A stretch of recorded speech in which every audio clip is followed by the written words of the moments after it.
welcome to the opening drive. Brooke Risley here with Matthew Rocchio, and back in studio today we have our special guest. It seems like you're becoming more of a featured guest at this point. We have Brandon Kiley stepping in for Randy Carricker with his day off. BK, how are you doing this morning? I'm doing fantastic. I'm here on Mondays so other people don't have to be. That is my new role here on the show. People don't want to come in on Mondays. That's perfectly fine. I will do the Monday mornings for everybody else. It's good to be here. Appreciate you guys having me once again. Well, BK, we're happy to have you in here. It is Randy Carricker's birthday, so I want to do a quick shout out to Randy Carricker for his birthday. Should we do a little birthday song for him? No, we don't need to do that, but happy birthday to Randy. We're very happy for him. To you. Happy birthday to you. This is licensing. We can't actually put this on YouTube. Oh, I gotta turn on my come on. I feel like... Nope, we can't put that on YouTube. See, I was just trying to save you from yourself. That's really all that was. Oh, all right. Well, thank you for looking out for us. But special shout out to Randy Carricker as he celebrates his birthday today, and he will be back tomorrow alongside Danny Mac. But BK, we have a lot to go over with this weekend with the Cardinals. They were only able to come away with 1 out of 3 against the Dodgers. Now, you could argue that they were competitive in all of, but I would say yesterday's game, considering that, they kind of had offensively, offensively, there was still some struggles there, especially when you have ground into 3 double plays in the course of the game. But at the same time, you don't win merit points when it comes to standing. So as of right now, the Cardinals now trail the Brewers by 11 games in the NL Central, and that just feels like things are completely out of reach at this point. But when you look back at this weekend, what was your big takeaway? Yeah, I mean, the offense, right? Like, you had the one game where the offense kind of came through, and you had the 2 games over the weekend, Friday, Saturday, where you hit 3 home runs each in those games. That was great. You finally saw some slug. Unfortunately, it was masking all of the other deficiencies that this team has. Like, this team is just not very good, and I think we've all come to terms with that at this point. I feel like over the weekend, I don't know if you guys felt the same way, talking to some of my friends, talking to the people around, like, it seems like everybody's kind of arrived at the same place, which is this is an average to below average team. They had their shot and they let it get away. Really, that series in Cincinnati, I think, was when people kind of came to terms with the fact that it's just not going to happen for them. They went up against the Dodgers, who are legitimately good. Now you go through this gauntlet of a schedule that remains. Off today, Milwaukee, Minnesota, San Diego, the Yankees, Milwaukee again, Seattle again. It's not a good road for them. And you look at where they're at. You're 61-63. You've lost 6 of your last 7 games now. You're 5-11 in the month of August. The last team that had as many losses at this point in the season as the Cardinals do, that went on to win, Brooke, 83 games. 83 games was the 2019 Diamondbacks. They're the only team to do that in the last decade. It's too much of an uphill climb. I know the Cardinals got out of a 15-24 start. That's great. Good for them. They don't have another run in them. They've won the biggest winning streak that they've had, I think, in the second half of the season is 2 games, 2 wins. They don't even have a true winning streak since the All-Star break. They just don't have it in them anymore. And somehow you need to rattle off not just a couple of wins here if you want to be. I mean, yes, like you need that 17-game win streak for them to be in somewhat of consideration of the playoffs. So I think you're right, BK. This is a 500 team. They're 2 games below 500 right now, and this is just not a special team in any way. And you saw that this weekend, and you saw it in that Red Series. I think you're right. I think that Red Series really told to me the story of what we're seeing from this group. It's second half of the season. You had the trade deadline. You had Tommy Pham coming in. You had Eric Fetty coming in. And yes, you had that grand slam by Tommy Pham, but then the momentum just really seemed to dissipate with this group. And I'm waiting for them to show some sort of life in this situation. Just a quick recap of yesterday. Sonny Gray gave up 2 runs and 7 hits over 5 innings. He did strike out 6. Clayton Kershaw, though, he was in vintage form against the Cardinals, shutting out the Cardinals for 6 innings. By the way, it was his first scoreless start since September 23rd, 2023. I know that he's dealt with some injuries, of course, during the course of that, but at the same time, Clayton Kershaw looked fantastic against this team. Sonny Gray, though, he was fine, I think is the best way to put it, but he was really laboring through that 5th inning. It took him 32 pitches to get out of it. Yeah, he didn't look like himself in terms of the control. He said that his whole goal yesterday was to limit the damage. I don't know if that was the right call against this specific version of the Dodgers lineup. Yes, you have Shohei and Mookie in the lineup, understand. But beyond that, like, Gavin Lux was their 3-hole hitter yesterday. You didn't have Freddie Freeman in there. You didn't have Will Smith in there. This wasn't your classic Dodgers lineup that you fear 1 through 4 or 5. it was basically 2 hitters that you got to work around. And then beyond that, like, yeah, Teoscar Hernandez can do some damage against Steve, but that's kind of it. So I would have liked to have seen him play more in the zone and get a little deeper into the game. Ultimately, though, Sonny Gray wasn't the problem yesterday. He gave up too many base runners. It would have liked to have had a deeper and better start out of him, but your pitching was fine. You gave up 2 runs against the Dodgers. The problem was, and always has been for this team, the offense.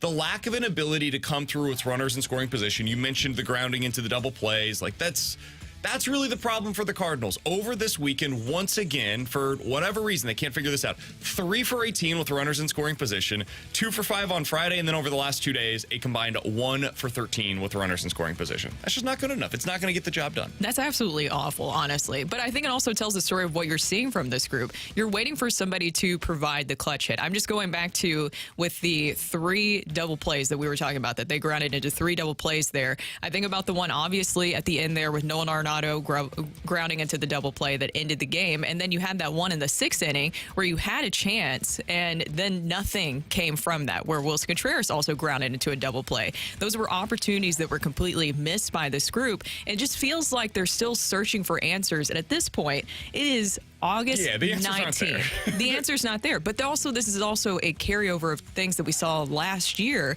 where situational hitting was something that really hampered this team. What do you think that says about this group? I don't know. It shows me that this offense, as currently constructed, doesn't work. And they need a massive overhaul. And, Brooke, this is like, I've reached the acceptance stage. It took me a really long time to get here. And I think it happened for me over the last week or so. Whatever the reason, and I can't explain it, I think the collection of names should be better than this. And I don't know if this is coaching. I don't know if this is players. I don't know if it's gone stale. I genuinely cannot explain it. And I'm willing to listen to any explanation. 314-399-9646 is the Air Comfort Service text line for people that want to get involved in the show. I don't know why we've arrived at this place, but this offense isn't working. And it hasn't worked now for 2.5 years, essentially. And that means that in the offseason, they're going to have to make sweeping changes within the organization. Like, this is just, they tried. And I appreciate, honestly, the fact that they went out there and they were like, you know what? Last year didn't work. And we think it was a one-off. And we're going to patch this thing together. And we're going to try to bring in the veteran pitching and hopefully stabilize things enough to where this offense gets another shot, gets the opportunity to get back on track. They gave them every opportunity. And ultimately, you got to the deadline, you added a little bit, and the team has failed. The team has failed to be able to come through, and that's on Mo, that's on Ollie, that's on the players, it's on everybody. But we are now 124 games into the season, and we know exactly who this Cardinals team is, and it's not good enough. You are what your record is, and that's what you're seeing from this group right now. And I know you were at the game yesterday, and you were able to speak to Ollie Marmol. There was a couple of things that I think that were interesting, in particular to yesterday and this weekend. I mean, platoons are all the rage right now. You had this in your notes yesterday, and I think it's 100% true. I don't know if I exactly understand it. Alec Burleson was not in the lineup. I don't know if you were able to talk to Ollie about that, but sometimes even platooning a guy like Alec Burleson doesn't make much sense to me. And then we still have the platoon situation with Jordan Walker. He was in the lineup yesterday, but he goes 0 for 3. What did you hear from Ollie on the situation of how they're really looking at these platoon situations? Yeah, I think it actually makes a lot of sense with Burleson. He's been your worst hitter this year against left-handed pitching. He's batting .203 on the season against them, an OPS of .515. So that's not a guy you want in the lineup against lefties at this point in the year. He's had plenty of opportunities, and it just hasn't worked. I think down the road, he's going to be able to hit lefties. They gave him up until like mid-August to be able to figure it out. It hasn't worked for him, so you get your right-handed bats in there. I think that makes a lot of sense. What they're doing, though, with the platoons that I don't like is what they're doing with Jordan Walker. And I've heard it now explained by Ollie. I get his explanation. Like, in theory, set aside the name, right? In theory, does it make sense to have a guy with Jordan Walker's production against left-handed pitching, hitting against lefties, and a guy with, for example, Alec Burleson's production against righties, hitting against righties? Sure, yeah, we can make it all make sense if you just look at the back of the baseball cards. That makes sense to me. But that's not what it is. You do have to take into account the context of who these players are and how they've arrived in these places. John Mozeliak was on yesterday with the Cardinals flagship station before the game, and he was asked about the Jordan Walker platoon. And he was basically, I have the quote in front of me, in fact. I'll go ahead and read this so that way I don't mess it up at all. John Mozeliak, when asked about Jordan Walker, said, quote, "In terms of my philosophy on how you think about young players, they really do need to be playing. So ultimately, we need to look at the schedule, see what that looks like, who we're facing, and map out a plan. And if we're not going to find everyday at-bats for him, we may have to rethink that," end quote. It seems like there was a disconnect here, and I don't know how or why it happened, Brooke. But it seems like the manager had one view of how this was going to go. The president of baseball operations had another view on how it was going to go. It seems clear to me at this point that this was entirely a result of Matt Carpenter actually being hurt, not a phantom IL stint. I did think it was a phantom one. So did I was like, man, he's taking one for the team right now. And that apparently wasn't the case. They wanted somebody to be here for like the 10 days that Matt Carpenter was going to be on the injured list. I'm assuming that the first opportunity Carp has to come off the IL, I think Walker's going to go back down to AAA, and they're just going to say, well, that was his 10-day stint. He had an opportunity to hit against lefties. He didn't do it, and we'll see what goes on from here. I think it's been a really poor handling of Jordan Walker in a year of mishandling of a lot of players on this roster. That is so shocking to me, because then if you compare that to Ollie's quote, which I don't know if you also have that one when he was on KMOX, it's definitely two very differing ideas of how they were going to utilize Jordan Walker. And that's the part where I'm confused is, okay, we talk about cohesiveness within the organization, a collaborative effort. It should be a collaborative effort from the top down, because that leads to everybody obviously being on the same page there. And if you're not on the same page, then I think that you start to see that disconnect on the field. And I think that's a product of what you're seeing currently right now with this group. I don't have his exact quote, but essentially, because I was down there yesterday, I talked to him, he gave me the same answer that he gave to KMOX. It was essentially, hey, listen, we have left-handed hitters that are going to hit the right-handed pitching. We have right-handed hitters that are going to hit left-handed pitching. The righties do better against lefties. The lefties do better against righties. That's their job. That's the way that we're going to play it out the rest of the season. That's how we're going to handle this. And again, in theory, that makes sense. Like, that's what the San Francisco Giants did 2 years ago, and it won them more than 100 games that year and got them, I believe, to the NLDS, if I'm not mistaken. So it can work if you do it the correct way. But the guys that were doing it for the Giants were like no-name former 7th-round draft picks. You don't do this with your former first-round pick that was a top prospect in all of Major League Baseball. If you're going to do this, you bring up like Thomas Saggese or Jose Fermin. But he's not on the 40-man Thomas Saggese. Yeah, no, how could you possibly do it then, right? It's too hard at that point, right? And that's not an Ollie decision. That's a Mo decision. I've got my qualms with everybody involved in this entire process and how all of this has been handled. Ultimately, though, comes down to this. The offense isn't working. And whether that's with Jordan Walker hitting against lefties, against righties, or anybody else that's in the lineup on a day-to-day basis, they have a $60 million problem with Goldie and Arenado, who have not produced this year. They have problems with young players that have not developed this season.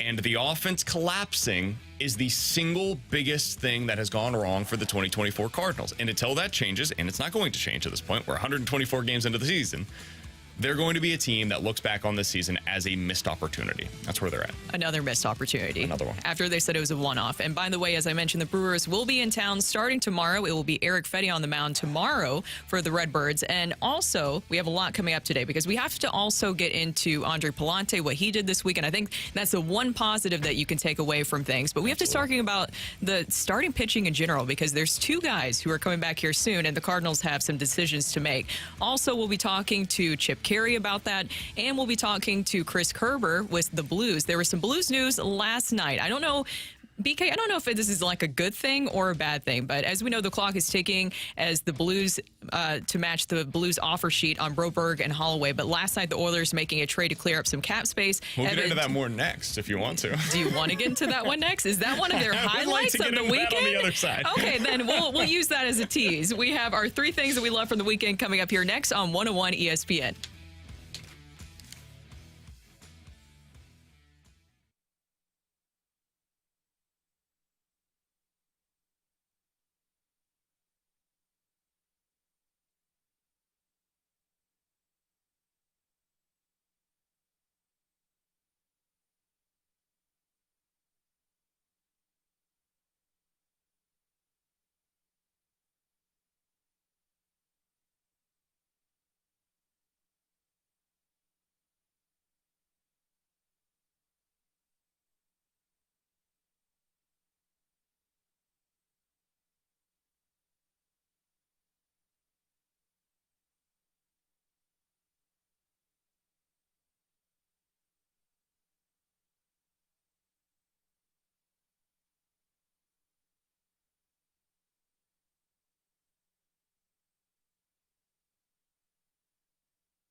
Welcome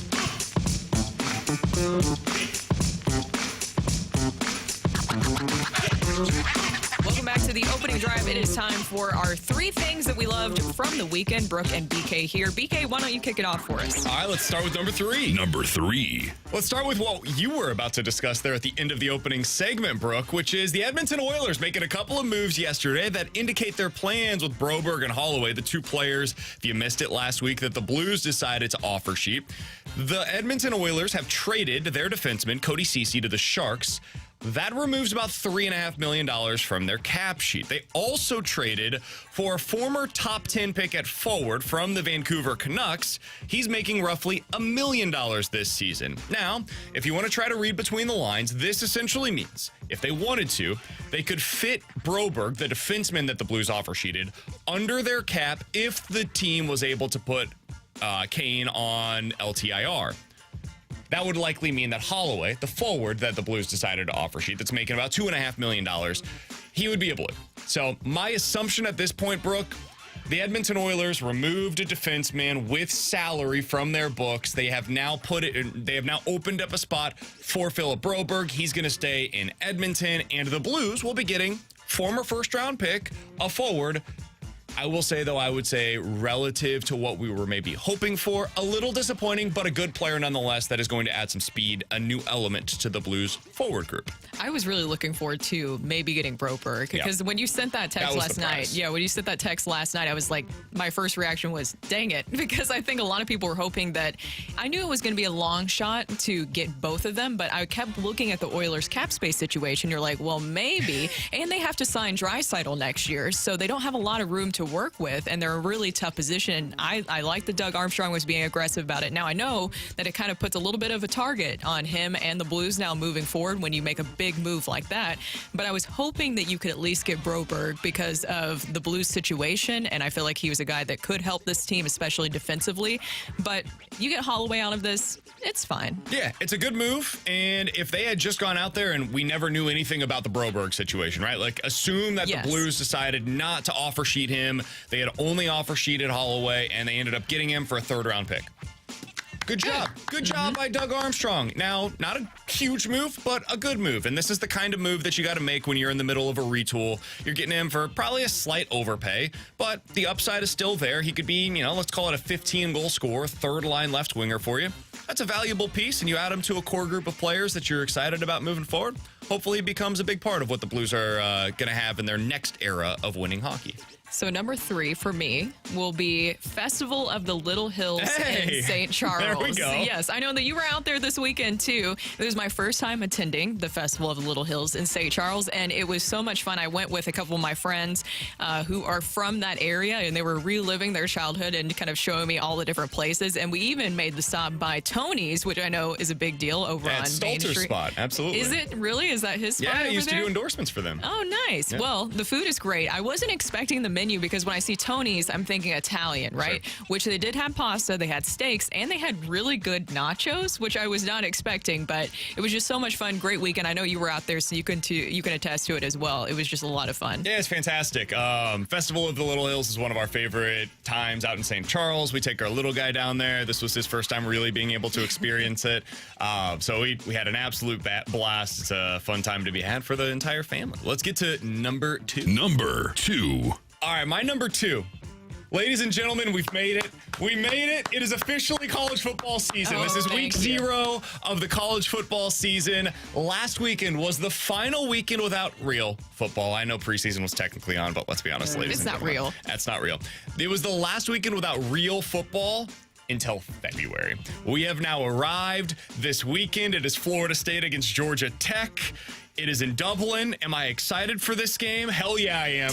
Because it's football, it's on the air, and we're going to be excited about that. Montana State versus New Mexico. Woo! SMU versus Nevada. Oh, man. This is where we are, and I am excited for it. Football season has officially arrived. Next week, next Thursday, Brooke, is Mizzou versus Murray State. Mizzou, a 47-point home favorite in that one. Looking forward to it. But the important thing here, we have made it.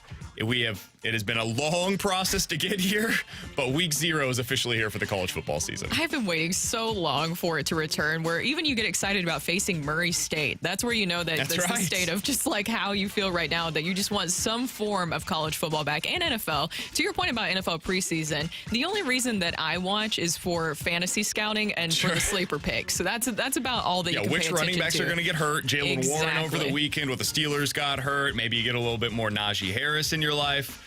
That's the real reason to watch the preseason, or because Caleb Williams is unbelievable. That guy. Whew.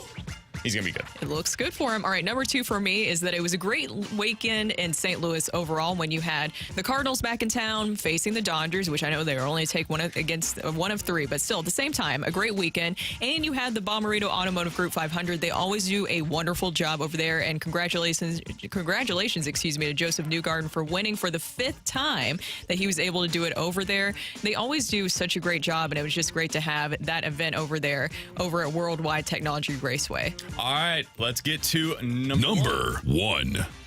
So you thought I was going to go this entire time without talking about Patrick Mahomes? Yeah, right. I don't think so. Rocc, do you have this audio for me ready to go? Let's take a listen. For you. Jesus. Mahomes keeps it, goes behind him. Kelsey's got it for the first down.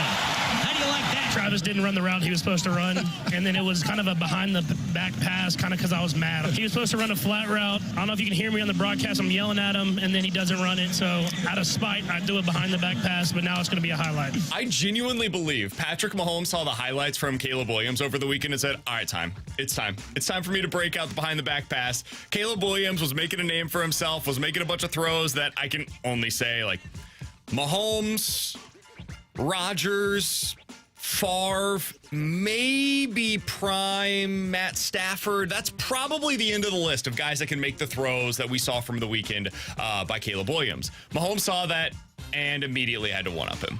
We've been waiting for like 2.5 years now to see Mahomes break out the behind-the-back pass in a game. He finally did it. I don't believe him. I don't believe at all that this was some like spur of the moment. I'm mad at Kelsey. I'm going to go ahead and do a behind-the-back pass to spite him. This is Mahomes trying to put this on tape so that way other teams have to now plan for the possibility that this could come out at any point in any individual game, and I love it. I love it.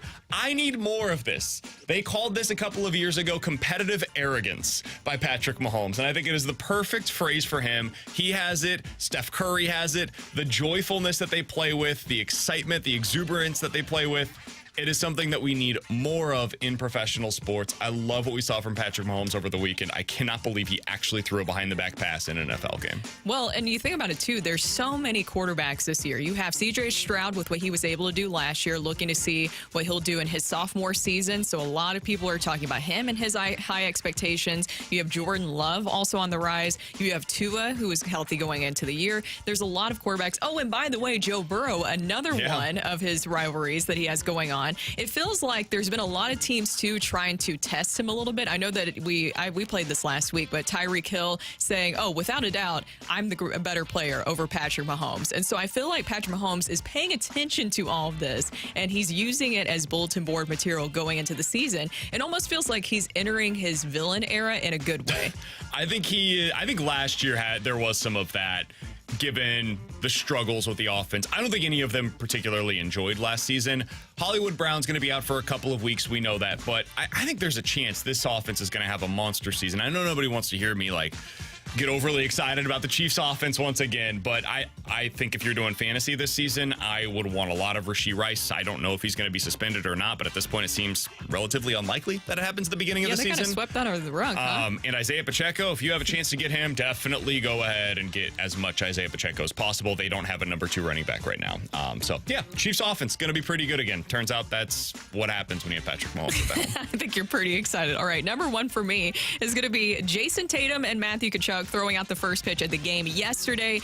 They even brought along, and I don't know if you saw this, but you know that iconic photo that we keep seeing all over social media of when they were kids on the bus together, and there was a guy directly behind them. The guy that was behind them even came to the game, and he had the photo too. Jacob, right? Is that his name was Jacob. He was Jacob there. B, I think is something like that. Yesterday. But I just thought that was so cool. It's great to have both of them back here in town to be celebrated. St. Louis produces champions, and so it was nice to see both of them celebrated yesterday. I know you you were out there to see that happen. And I don't know. I wish that Matthew Tkachuk had the Stanley Cup for that specifically. Of course, I understand why. But to have those two homegrown champions in town celebrated was just a wonderful thing to see. Yeah, no, for sure it was. And I also love when the veteran players get excited by something like this. Normally, if you guys pay attention, you'll see typically it's the rookies, the very young players that are catching the first pitch. Yesterday, that was not the case. Yesterday, it was Ryan Helsley and Alec Burleson who were out there to catch the first pitch from Tatum and Tkachuk. There's a reason for that. They wanted the picture afterwards. And they were both able to go out there, get their picture taken with the two champions. So it was good to have them back in St. Louis. Good to have them throwing out the first pitch. Unfortunately, the rest of the game did not go as well as the first pitch. No, I was kind of hoping that maybe it would wear off on the Cardinals a little bit, maybe just to have the champions in the house, but it did not work out that way. Either way, it was just great to have them both in town and to be celebrated. So that was our three things that we love for our weekend. Coming up next, has Andre Pallante become the starter the Cardinals have previously failed to develop? We're going to discuss that coming up next here on 101 ESPN.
This is Rocc here with your Sports Center update, driven by Johnny Londoff Chevrolet and Johnny Londoff Autoplex. The Cardinals dropped 2 out of 3 against the Dodgers over the weekend, and they'll be back in action facing off against the Brewers as they start a 3-game series.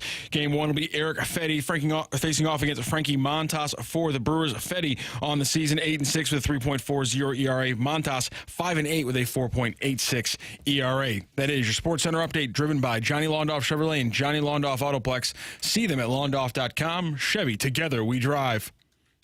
Are you kidding me?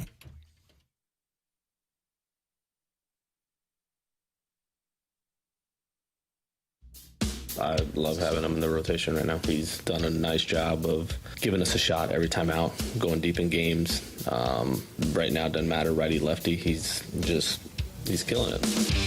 That was Ollie Marmol on Andre Pallante. And BK, we always talk about the Cardinals' inability at times to develop players. Specifically, starting pitchers is something that I think really hampers this team, because when is the last time the Cardinals were able to really develop a starter? Jack Flaherty, you could argue. Michael Wacha. Is there anybody else that we're missing there? Carlos Martinez. I think people underestimate how good Carlos Martinez was, like in the prime of his career here. Michael Wacha's one, Jack Flaherty another. And then before that, I mean, you got to go back to like Lance Lynn.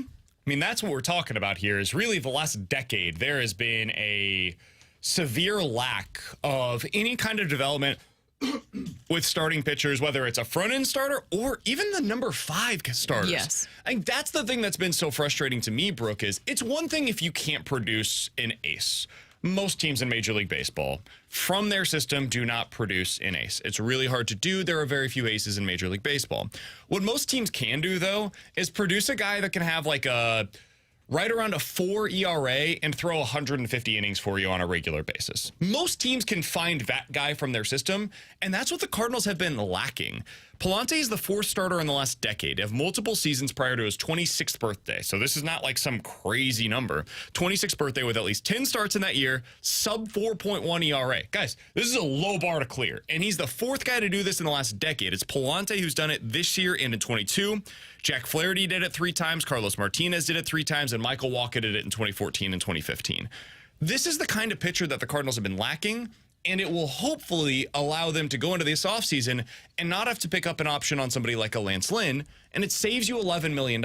That's really the value in having a pitcher like Andre Pallante, who stabilizes the back end of your rotation, and you can just put him there, and for the next 4 years while he's under club control, you don't have to worry about that anymore. Well, with Andre Pallante, too, he did really well this weekend. I think if there's one big highlight for me, it was Andre Pallante this weekend, what he was able to do against a very talented Dodgers lineup. Now, of course, he did give up that solo shot from Shohei Ohtani, but it's freaking Shohei Ohtani, Sure, yeah. of all people. You don't want to see that either way, but he did surrender 1 run in the first, and as I mentioned, that solo shot from Shohei Ohtani, but he was able to hang on for his 5th win of the season and his first since June 28th. And Pallante is now only allowed 3 or fewer runs in his 4 of his last 5 starts. And he has had some walk issues, though.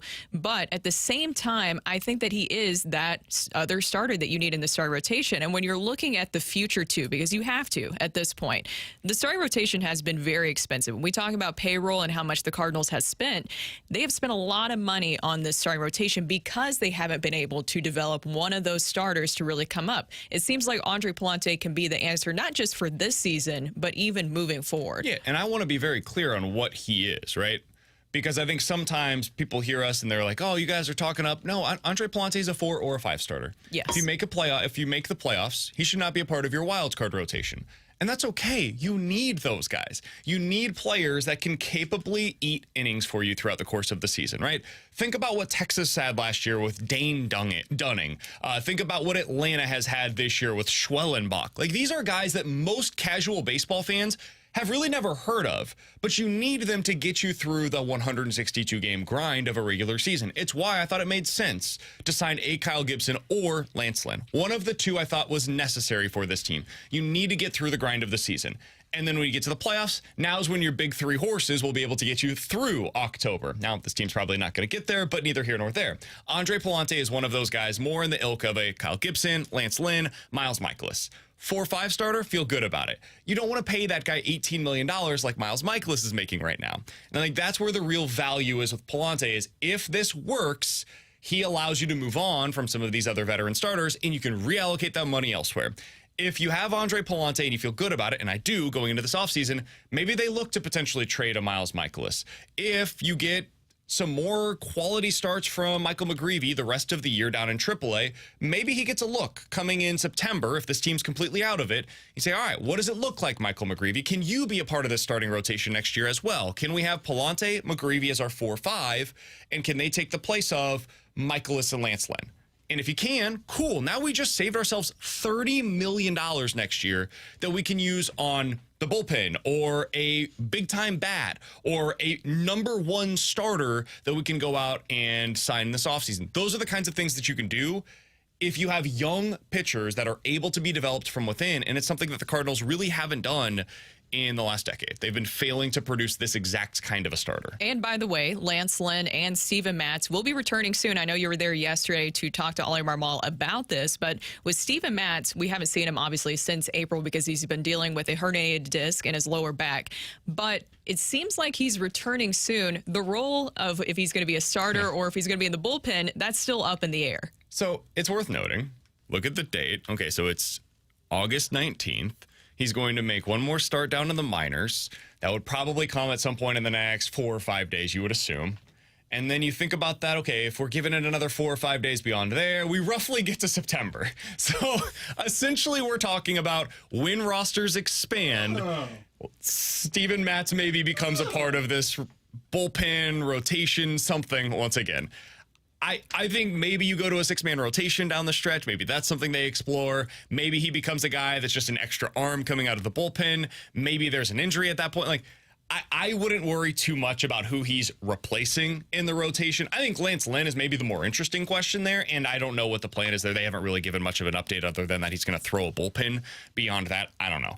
We'll see what happens with him. But the Steven Matz thing, I don't think he's like coming in and replacing Andre Pallante in your rotation, for example. I don't think that's likely. No, I would like to see Steven Matz in the bullpen because when I saw him last year in the bullpen, he actually looked really good. I know that he's expensive, so sometimes the contract plays. But in this situation, if they're saying that they're in their win now approach still, I think Steven Matz needs to be in your bullpen and not in your starting rotation. Sure. Because with what we've discussed, Andre Pallante, in my opinion, with what he's done so far, he's earned a spot in your starting rotation for the rest of the season, even with the return of Steven Matz. And with Lance Lynn, I don't know what, I think that's the bigger question to me is Lance Lynn returns.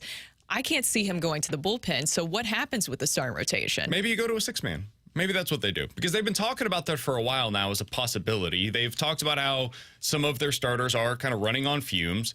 And once you get to September, it doesn't really hinder you the way that it does right now. Right now, the problem with going to a 6-man is essentially you're taking away one of your relievers and putting a starter in their place. So for that day, you have one fewer reliever that is potentially available to you. Once you go to a 28-man roster, though, it doesn't actually affect you in as significant of a way. So that's something that I could potentially see them going with. Maybe you piggyback a start here or there, but my guess is they'll kind of make this thing work, and there's probably something that ends up working itself out. I know that's not like the sexy thing to say. It's not a hot sports take, but the way this thing typically works is, hey, Lance Lynn made that start, got hurt, and we were wondering what's going to happen with Andre Pallante.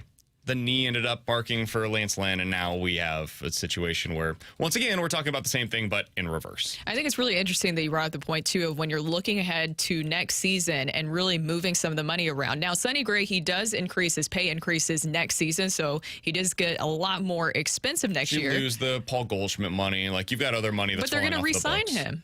Okay. Remember extension talks? No. No? They can't.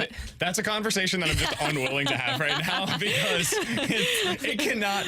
They have so many issues with the offense, and the idea that they're just gonna be like, oh, let's just bring back the gang, including Paul Goldschmidt. That is unacceptable. Run it back, veteran leadership. Not to get you off subject, but going back to who's the going to be making those decisions. Much less if Paul Goldschmidt's going to be a guy that is back here at this point in October. But going back to the starting rotation, when you're looking at this, Sonny Gray, his pay does increase for next season. You mentioned maybe trying to move Miles Michaelis. Who knows what happens with Steven Matz even for next year if he's healthy, which I know that he'll be returning here soon, but that's still a big question mark considering his track record at this point.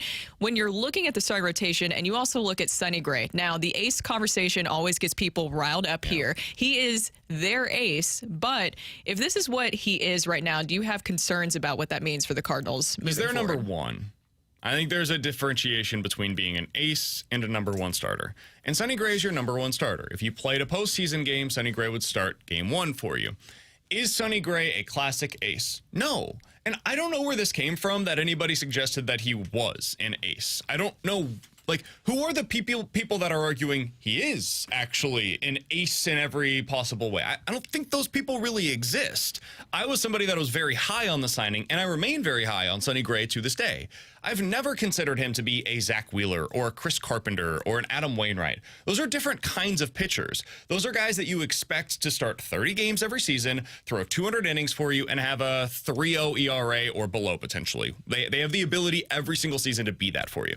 That's never been Sonny Gray. Sonny Gray is a guy that you expect like 25 starts out of, roughly 150 innings out of, and he's going to have a big-time strikeout rate. He's going to have a great sweeper, and if he's starting like a game 2 of a playoff series, you've got a damn good rotation. If he's starting game 1, he's going to give you a chance. And that is, in my estimation, the definition of number one starter that is not truly an ace, right? Like, look at his numbers this year. He has a better strikeout rate, a better walk rate, and a better whip this year than he had last year when he was top 5 in the American League Cy Young contending conversation. What's changed for him is he's allowing a boatload of home runs, mostly on the road, specifically in the division. He's allowed 18 home runs this year. He allowed 19 total over the last 2 seasons combined. So if Sonny Gray gets his home run problem figured out in this offseason, or at least just more manageable than it was this season, you're going to come back next season and you're going to look at Sonny Gray's numbers and you're going to be like, damn, that guy was a really good signing, worth every bit of the $25 million a year. If you tell me, hey, what's a better signing, Sonny Gray at $25 a year or Miles Mikolas at $18 million a year, it's Sonny Gray every day of the week. I think what soured some Cardinals fans on Sonny, and I think it's unfair to him, honestly, is that he has been placed in a situation where he's being asked to be more than he is. And I think the Cardinals do this a lot. They ask Jordan Walker to come be the savior. They ask Dylan Carlson to be the cleanup hitter. They ask Steven Piscotty to be the cleanup hitter. They ask Harrison Bader to be a 6-hole hitter. They ask Paul DeJong to be a cleanup hitter for them. These guys are not central casting for those roles. What they should be is asked to be a little bit less. Harrison Bader should have been a 9-hole hitter for this team or an 8-hole hitter for this team every single day, play Gold Glove defense in center field. Awesome. That's perfect for what he's going to be. Paul DeJong, like a 6 or 7-hole hitter on a legitimate contender in his prime. Piscotty was the same thing. But they ask more out of all of these guys. They ask more out of Kyle Gibson than he's capable of being. They ask more out of Sonny Gray than he's capable of being for this team because they're unwilling to extend a little bit beyond what they're comfortable with. In this offseason, I think that is the lesson from Sonny Gray is if you want an ace, go get an ace. If you want an ace, develop one. If you want an ace, trade big-time prospect capital for one, because that's the way you get them. You don't suddenly artificially become one overnight if you're Sonny Gray. He's never been that. He's not going to be that, and that's okay. You can have a really good starter if Sonny Gray is a part of it, a part of that rotation. He's just not going to be the classic traditional number one ace that people, I think, were hoping that he was potentially going to be. And to your point about asking a lot from people, I think that's why you're starting to see some of these numbers really inflate for the pitchers. I mean, obviously with the bullpen, we've seen the overusage. You even had Ollie Marmol not too long ago saying that these guys are running on fumes, and I think that's a result of asking them to do more than what they're capable of. I understand that they are players and they need to be able to play at an elite level. They're getting paid to do so, so nobody's going to feel sorry for a bunch of millionaire players, of course. But to your point, they have showcased in their career what they're able to do and what they're capable of, and to expect more than that is a little bit of a reach. Yeah, that's the thing. Like, I know people get mad at the nerdy numbers. Understandably so, I get it. If you look at like his fielding independent numbers this year, he is basically the same pitcher this year as Sonny Gray is that he was last year. He's given up more home runs, and that is something that over time I would expect to normalize, and I think he's going to be. I think when we look back at the Sonny Gray signing, we're going to say that was one of the better signings that John Mozeliak has made in his tenure as president of baseball operations here in St. Louis. But it wasn't the thing that ultimately got them back into contention. And that's what he was supposed to do. That's what the Cardinals needed him to do. So it's going to be probably remembered as a disappointment, even though his actual production here was more than fine. That's BK and Brooke. Coming up next, we have Take It or Leave It. Get your text into the Air Comfort Service text line. That is 314-399-9646. 314-399-YO-HO. Take It or Leave It is next.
something.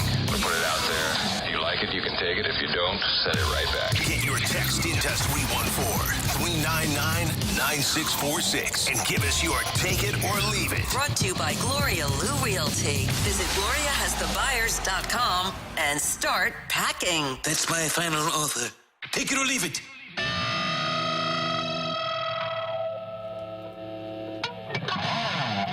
Welcome back to the opening drive. Brooke, BK here, and Matthew Rocchio. It is time for Take It or Leave It. So get your text into the Air Comfort Service text line. That is 314-399-9646, 314-399-YO-HO. It's time for Take It or Leave It. BK, why don't you kick it off for us? All right, take it or leave it. Luther Burden will finish his career as the best wide receiver in Mizzou history.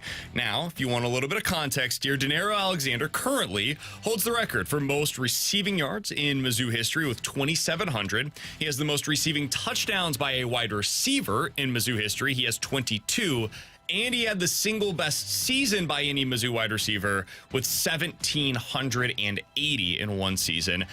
However, I think some would have Jeremy Maclin as the best wide receiver in Mizzou football history. Yeah. So you've got Denaro Alexander, you've got Jeremy Maclin. Luther Burden probably would be right now third in that mix. Take it or leave it. Burden ends up finishing his career ahead of those other two as the best wide receiver in Mizzou history. Now, is this likely Burden's last year? Yes, absolutely.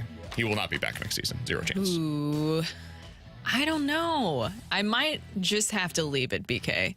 Not that I'm saying that he won't. I don't know his numbers off the top of my head. So if you had those. He has 1,500 receiving yards. He would need 1,200 to break Denaro Alexander's all-time Mizzou wide receiver yardage record. Oh. He needs 7 touchdowns to tie Denaro Alexander for most receiving touchdowns in Mizzou history.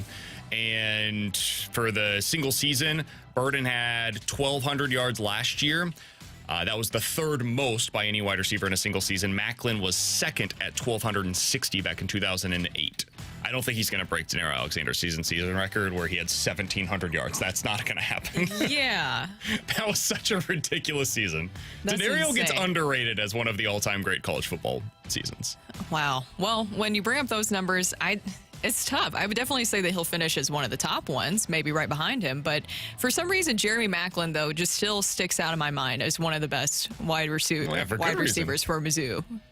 I'm going to say take it. I think he ends up going down as the best, and I think it's because of one of the reasons that Denaro gets underrated is because he wasn't on the 2007 team. He wasn't on the 2013 team. He wasn't on a team that goes down in the lore as one of the greats in the history of the program.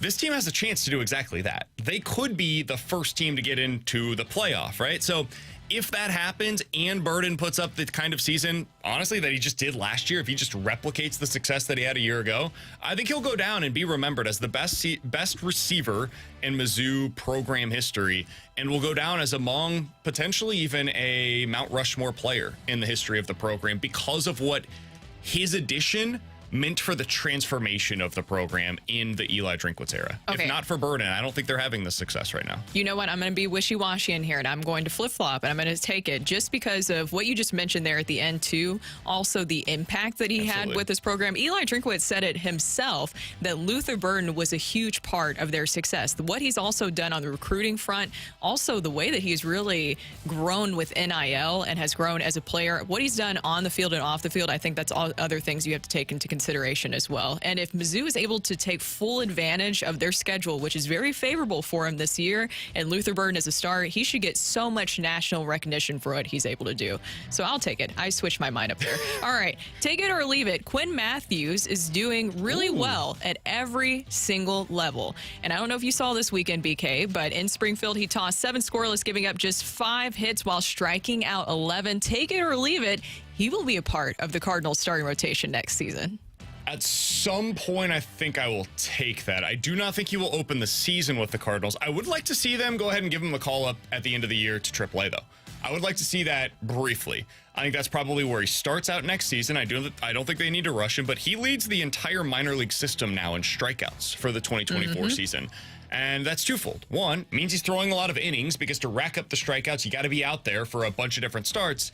And two, it means he's been super effective. So I think he will be a part of your rotation at some point next season. I would not be penciling him in, though, as a opening day starter for you. I think it'll be closer to like July, maybe get some spot starts, kind of in a similar spot to like what Graceffo and McGreevy were supposed to be for you this year. He is so exciting to watch. I looked at those highlights this weekend, and the way that he just continues at every single level that they put him, he just moves through it so effortlessly. I think that's something exciting when you're looking at the future of it's at one what of they the have. rare guys that you can be excited about for your future. Exactly. All right, Rocchio, what do we have on the text line?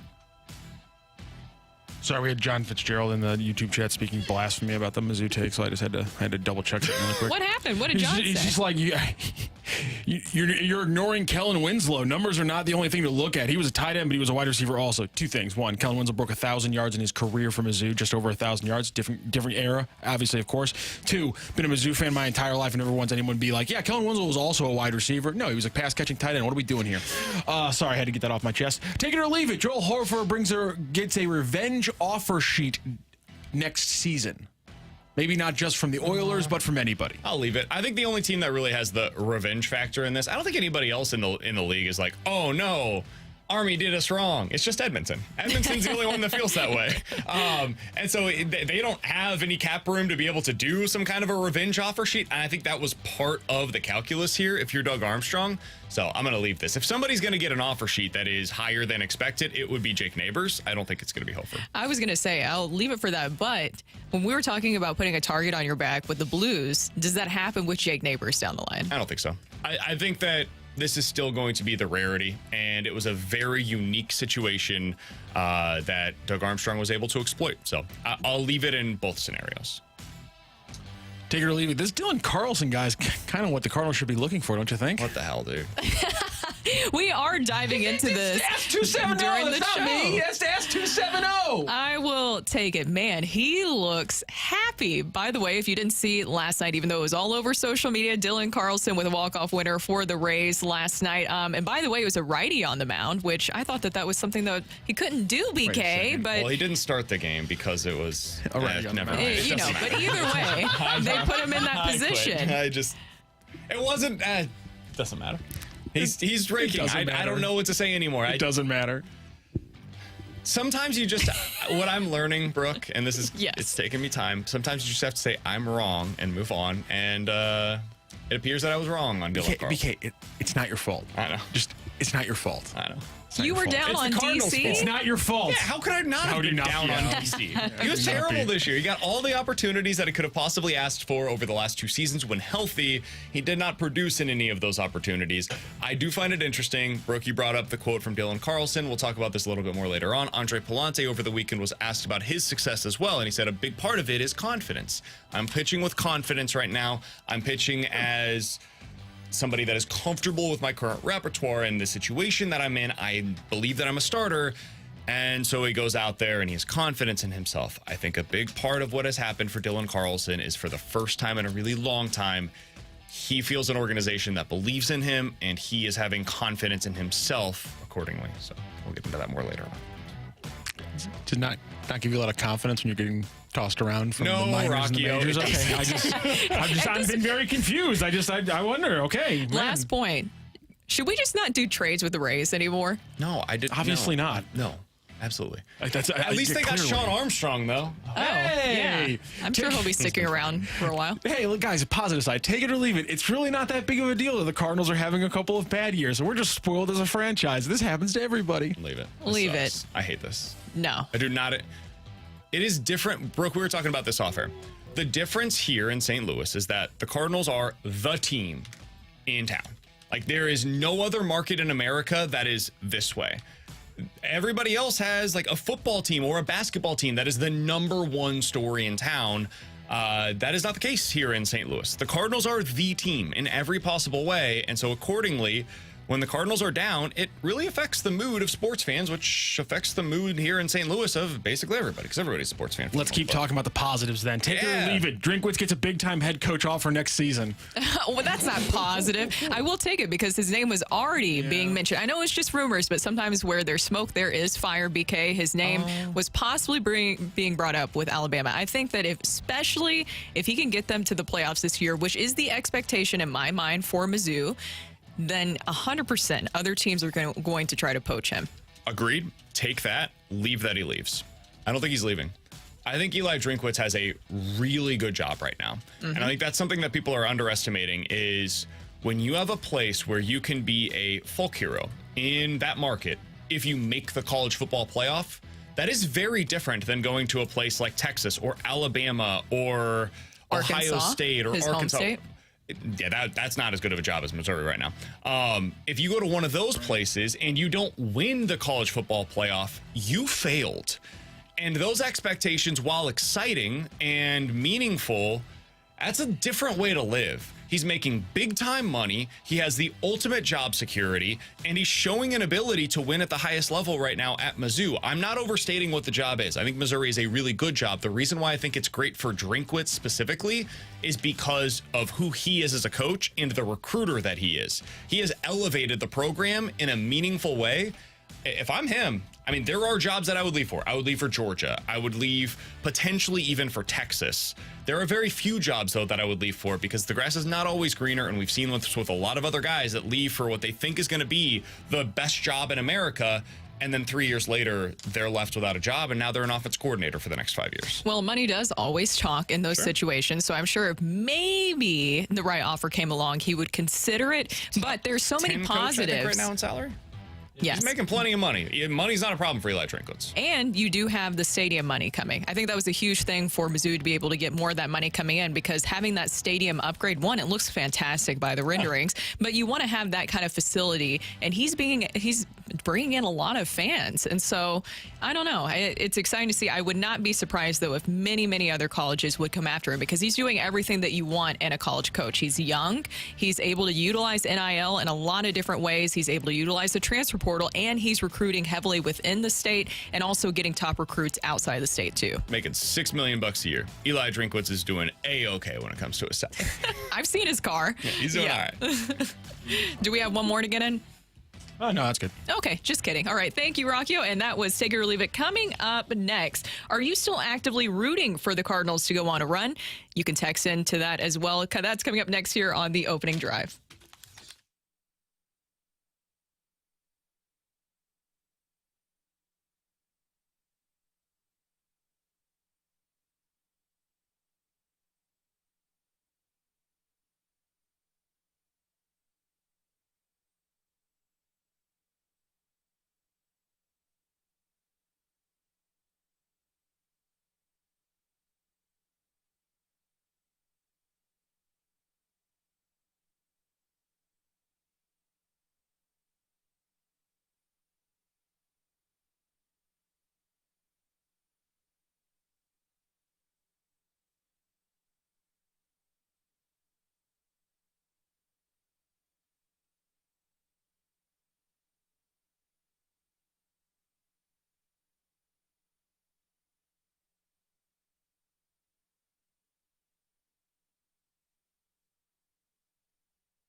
by Sumner One.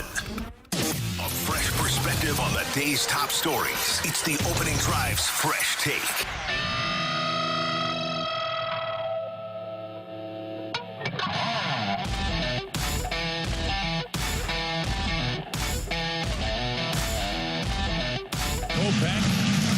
Protecting a one-run LA lead. The 2-2 pitch. Ground ball to short. The flip to second for one. That's two. And that's a win for LA. Michael Kopech with his second save in 3 games helped the Dodgers take the series from the Cardinals. Welcome back to the Opening Drive. Brooke and BK in for Randy Carricker today. It is his birthday, so he is out celebrating and hopefully... Randy's, to be clear here, not yes, mine. Yes, Randy. It is Randy's birthday, not BK's. I don't even know when your birthday is. November. I've still got a little while. Okay, so we have a little while to celebrate that one. So Randy's enjoying his day off for his birthday.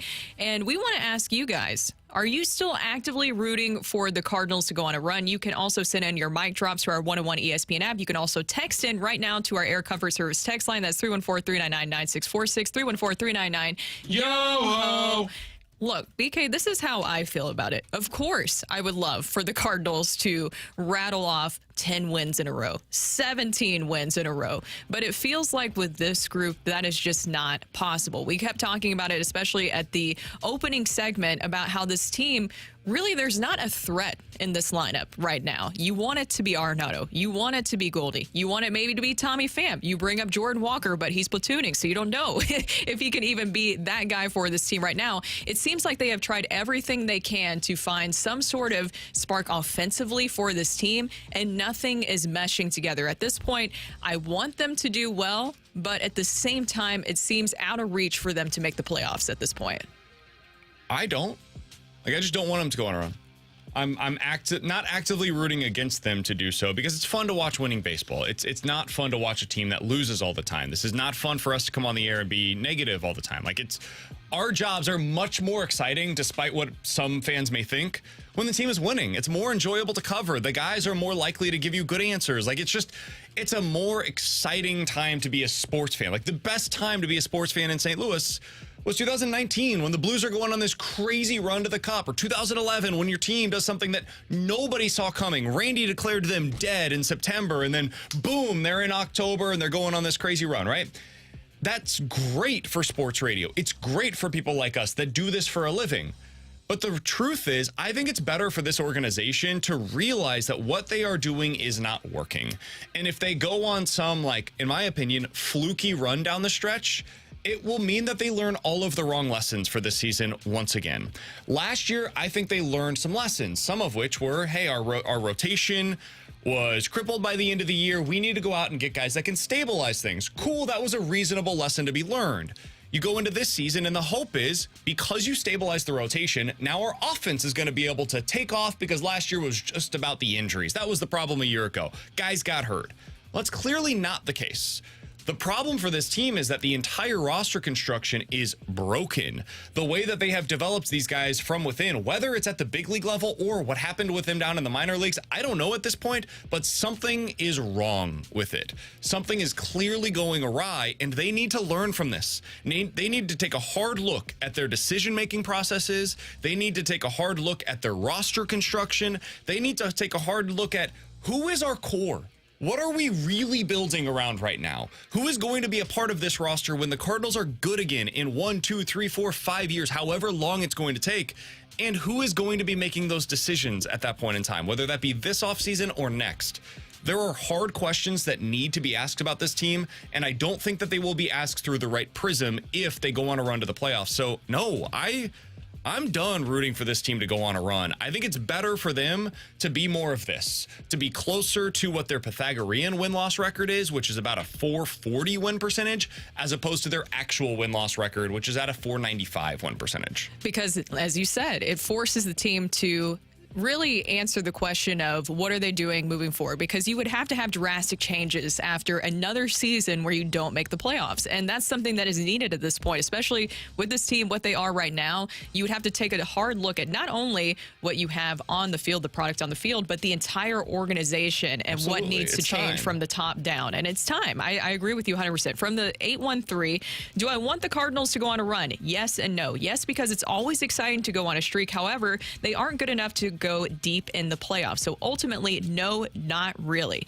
Just for fear of management being satisfied with results, and then we get the same thing on the field next year. That can't happen next year. And that's the big point here, is that it can't happen. You can't say that last year was a one-off and then go and do the exact same thing this year.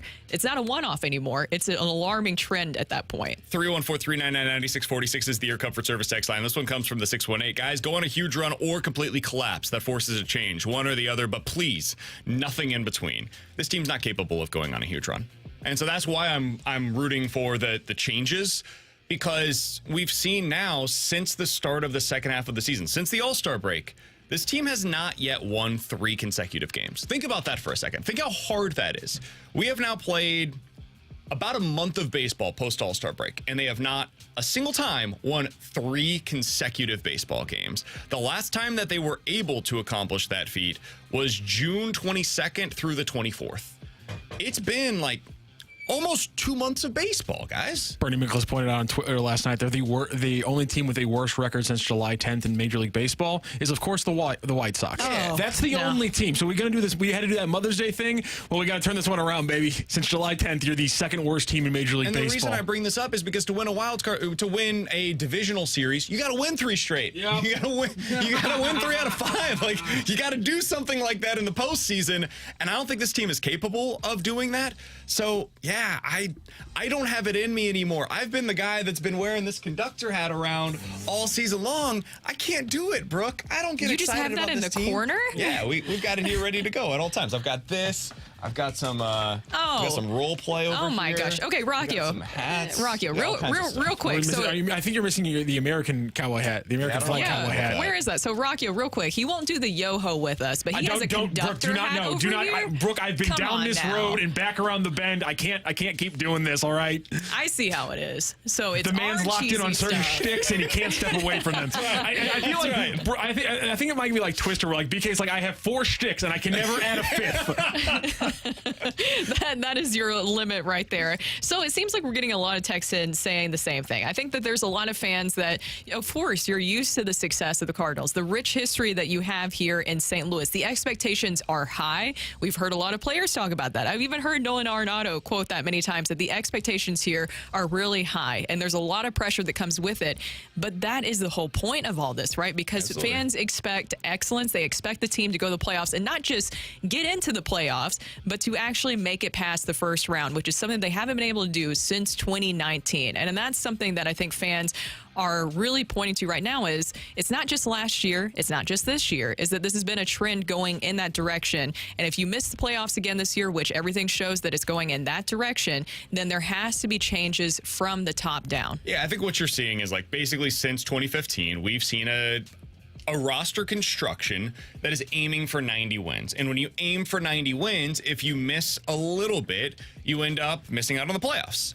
If you aim for 100, which is what some of the other teams around the league have done, like, for example, the Braves, when they aim for 100 wins going into the regular season, you lose Ronald Acuna, you lose Spencer Strider, and you still have a way to maybe get to 90, maybe get to 86, and you end up as the 3rd wild card. Are you going to do anything when you get into the postseason? Most likely not.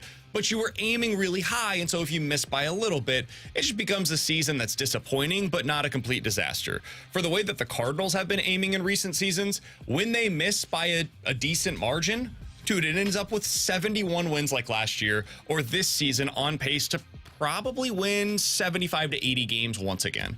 And that's where, like, there's no more looking at this and saying it's gonna get better, it's gonna be okay. No, it's time for like the open heart surgery. It's time to really fix the root cause of this problem. We've been dealing with a lot of symptoms. Let's find what has gone wrong, because there are some serious questions that need to be asked inside of that organization as to how did you arrive at this place? How did you arrive at a place where you lose in the wild card series 3 consecutive seasons, and since 2019 you have been one of the biggest disappointments relative to expectations in Major League Baseball? That's BK. I'm Brooke. Coming up next, we are going to head to the celebrity line to talk to Chris Kerber about the Blues offer sheets and what that means next for them. That's coming up next here on the Opening Drive.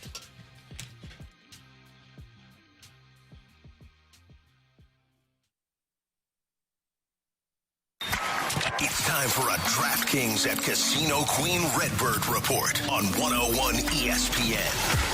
Brooke Grimsley here for your Redbird report. The Cardinals coming away with just 1 out of 3 against the Dodgers this weekend. Yesterday, Sonny Gray gave up 2 runs and 7 hits over 5 innings. He struck out 6. Clayton Kershaw was in vintage form, shutting out the Cardinals for 6 innings, and their comeback bid ended when Nolan Arenado grounded into a game-ending double play to seal the Dodgers' 2-1 victory. The Cardinals' only run came on a pinch-hit home run by Lars Nootbaar in the 8th inning. Eric Fetty will get the start tomorrow for the Cardinals as they begin a 3-game series against the Brewers at home. First pitch is at 6:45. The Redbird Report is presented by DraftKings at Casino Queen. Play, stay, dine at DraftKings at Casino Queen.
Kerber with you here, and you know what? When you hear me talking about a local company or a company that I'm working with, or asking you to work with if you need a repair like Classic Air Care for your HVAC system, one of the big reasons is because of those local ties, because they care about the community. Well, let's start this week off with something really positive.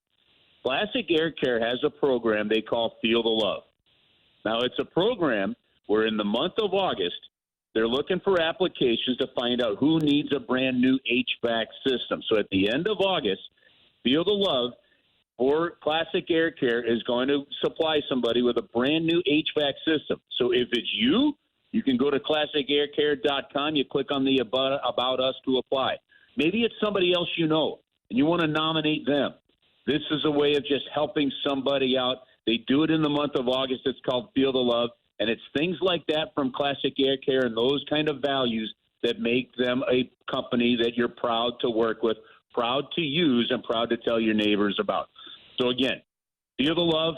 If you know somebody that needs a new HVAC system that can't afford one, go to classicaircare.com, click on the About Us to apply. And then, of course, keep these guys and keep this great company in mind if you need repairs done to your system as well. It's Classic Air Care, classicaircare.com. Since 1926, they provide top-notch HVAC service, classicaircare.com.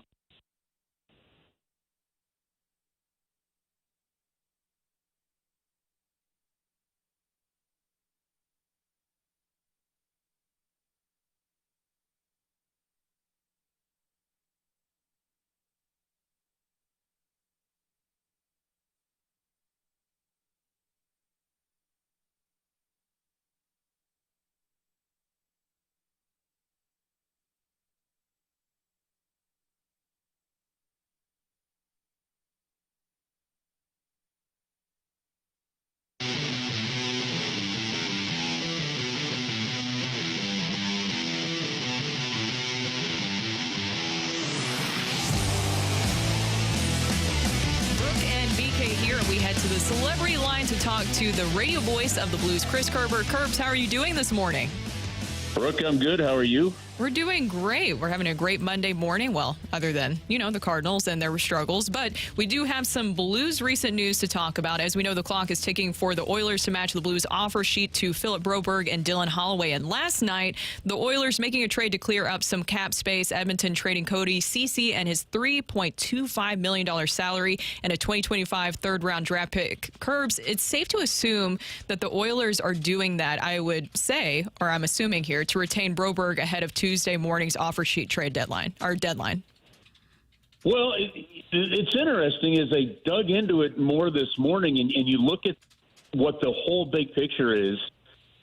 I'm actually kind of curious how this is going to play out even more now. And here's why, Brooke. So the Edmonton Oilers made two trades. They traded Cody Ceci to San Jose, but they got back a player in that process. They got back Ty Emberson. Now, Emberson is a young defenseman, right? He's 24 years of old. He's 6'2". He's only played 30 NHL games, right? So similar age group to Broberg, right?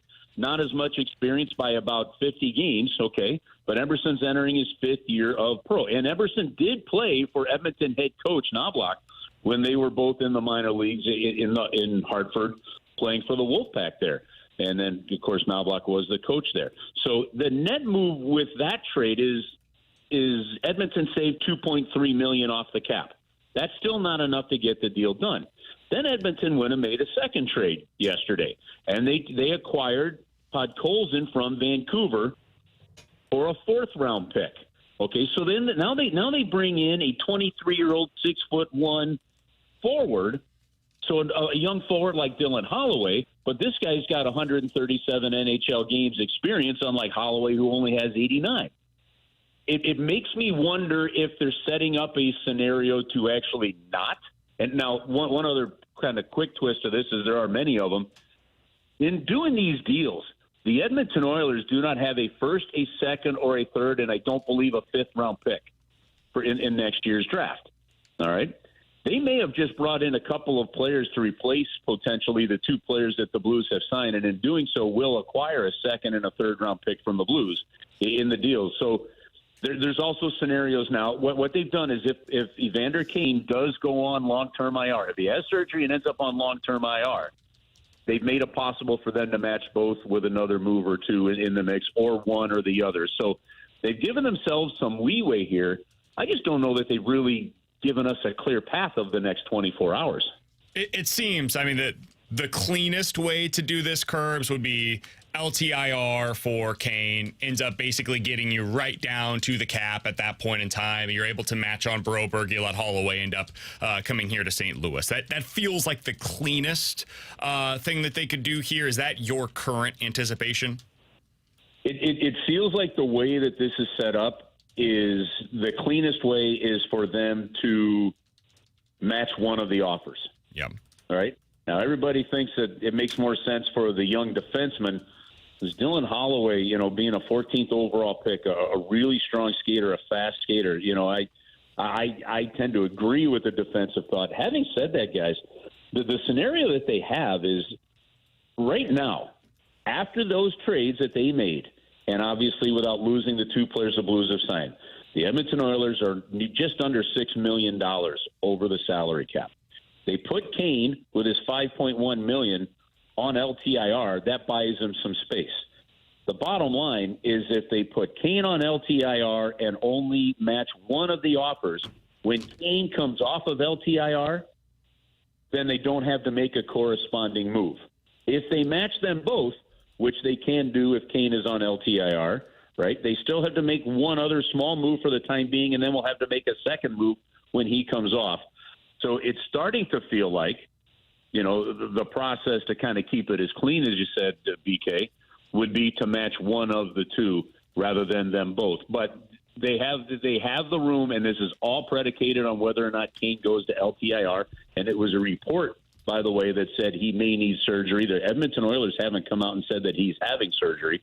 And so there's still a little wiggle room for them, but there's still some other things that have to play out too. Kerbs, if we assume that it is Holloway that's coming here to St. Louis, right? Let's operate under that assumption for a moment. What does he bring to the Blues lineup? What would excite you about Dylan Holloway, the former first-round pick, played left wing last year for him? What would excite you about him being a part of this lineup? Well, you know what Doug Armstrong has done here, if that happens, what he's done is something that he did when he first took over as general manager, and that is that he bridges the gap from the time that a prospect is a prospect until the time that they become an impact player by advancing the years of experience with a different player. So in other words, if Dylan Holloway comes in to the St. Louis Blues, you're looking at a player that's 6'1", so he's got some size to him. He's only 22. He fits the age window of the young group the Blues are looking for. He's got 89 games experience. Now, that's not a ton more experience in terms of total games played, than maybe some of the Blues' younger players. But what it does do is it does bring a guy in, though, that's been playing pro hockey for the last 3 years. So you're bringing a guy in that's been part of a winning culture there in Edmonton now for the last few years. Right? He's been a pro now for 3 years. He knows what it takes, and you've advanced a lot of that growth that you have to wait for a young player to actually get. That's what they're doing. So they're getting a guy with speed. I don't know if he's got a tremendous offensive upside, but you're bringing in a guy that depending on who you read and who you talk to and who you put your faith in, is clearly a third-line player with second-line potential.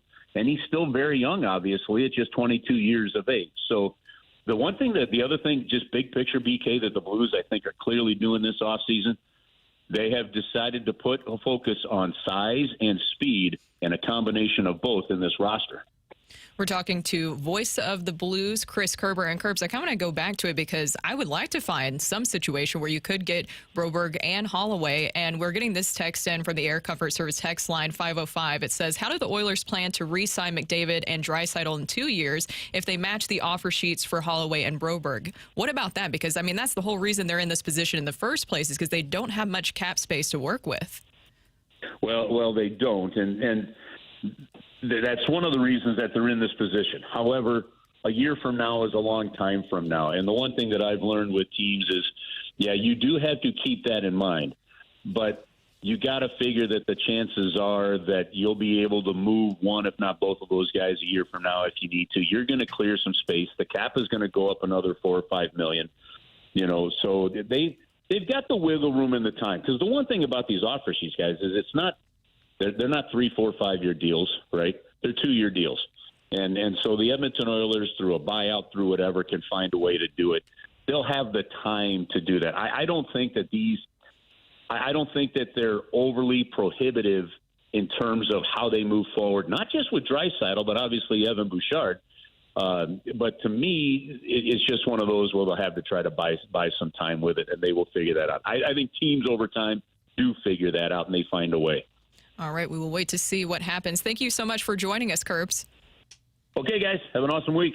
That was voice of the Blues, Chris Kerber. Coming up next, we have the fight, and I need a fighter today. Obviously, Randy is not here, so it will be me stepping up to the plate again. That is the one downside. I always get so nervous about this, It'll be great. DK. I have no doubt about it. Whether you win or lose, you'll do your best. Either way, if you want to fight me in the fight, just text into the Air Comfort Service text line. That is 314-399-9646, 314-399-YO-HO. The fight is next.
This is the story of the one.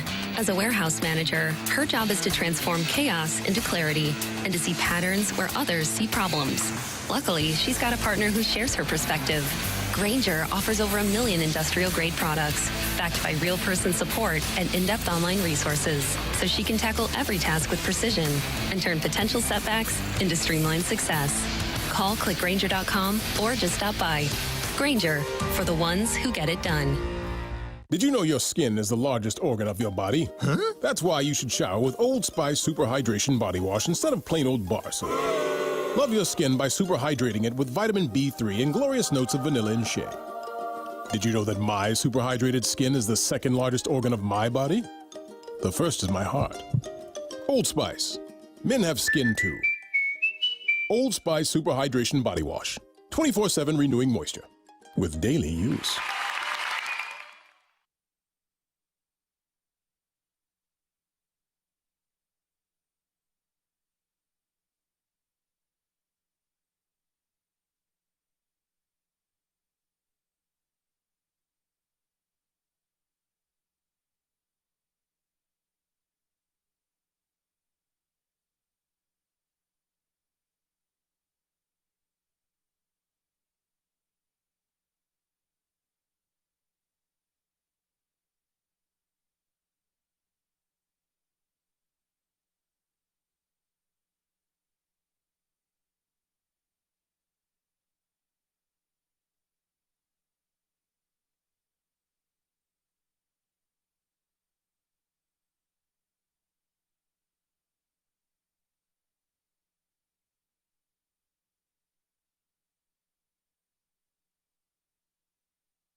The choice of a lawyer is an important decision and should not be based solely on advertisements.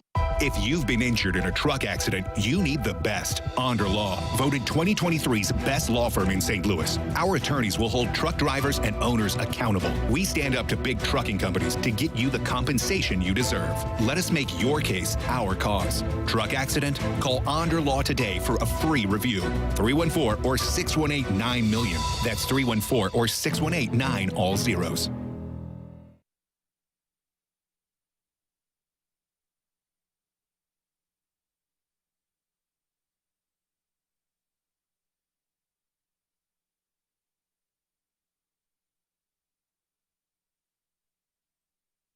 Introducing the most fun for $1.99. The Sonic $1.99 menu. 5 craveable Sonic favorites like the quarter-pound double cheeseburger, crispy tots, and melty queso wraps for just $1.99 each. That's some valuable value right there. Live free. Eat Sonic.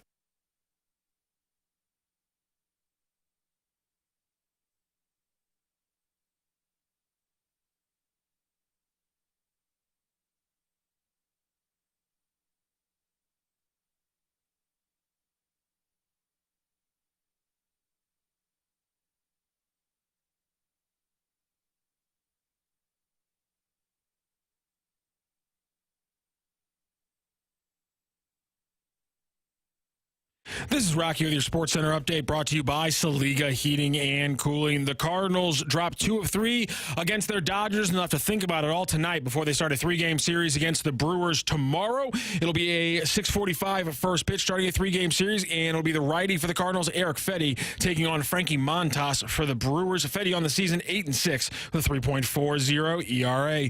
That is your Sports Center update, brought to you by Saliga Heating and Cooling, an independent American Standard heating and air conditioning dealer. This is the opening drive on 101 ESPN. Brought to you by.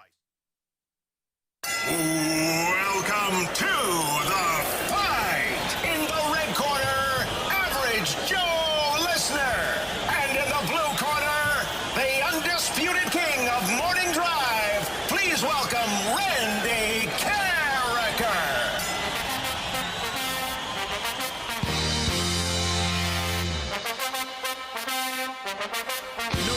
Today, but we do have Brooke Grimsley in the fight. I'm Brandon Kiley, Matt Rocchio in with me. We have Danny on the line. He will be taking on Brooke today in the fight. Danny, how you doing this morning, my man?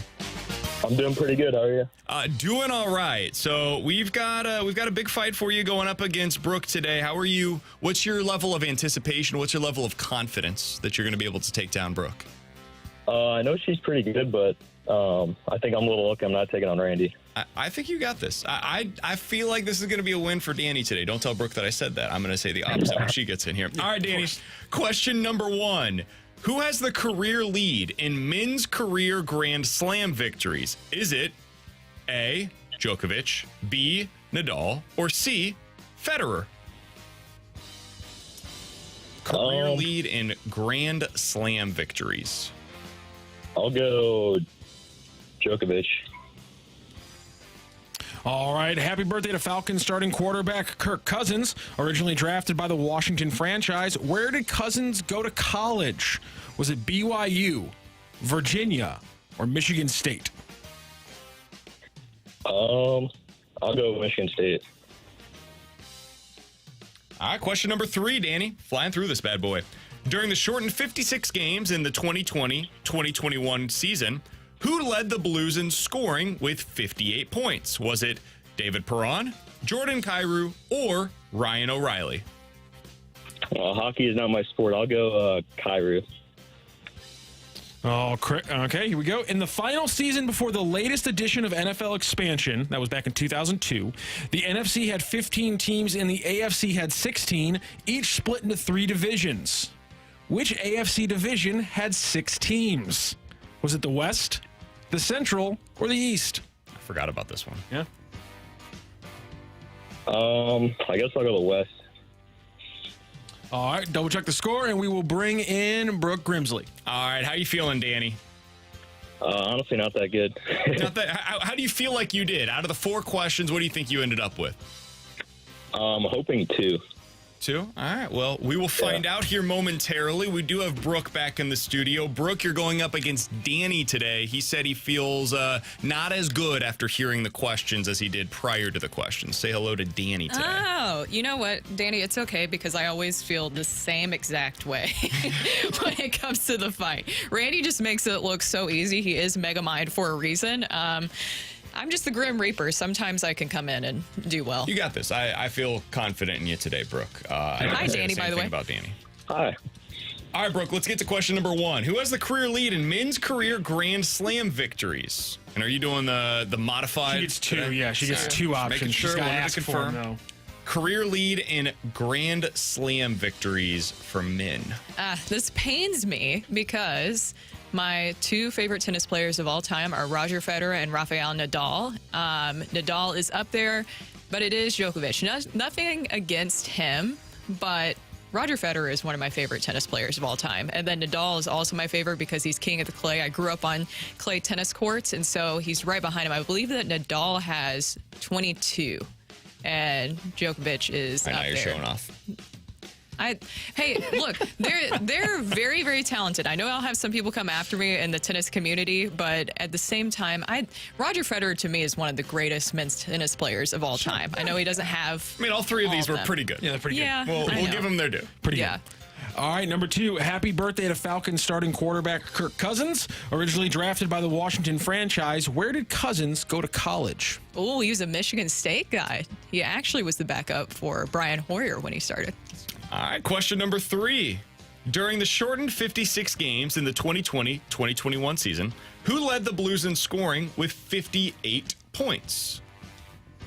This is the shortened season? So this is coming off of, like the shutdown in March, the next season, 2020, going into the 2021. Doesn't it feel like those 2 years were like a blur, especially like the... None of it was real. Remember, the 2020... Did you hear that, Dodgers? It's not the real. regular season didn't get screwed up in 2020. The playoffs did, which is what robbed the Blues of potentially a repeat after and then you being go to the bubble, and then the next season is what we're talking about. Yes. That shortened season, who led the Blues that year with 58 points?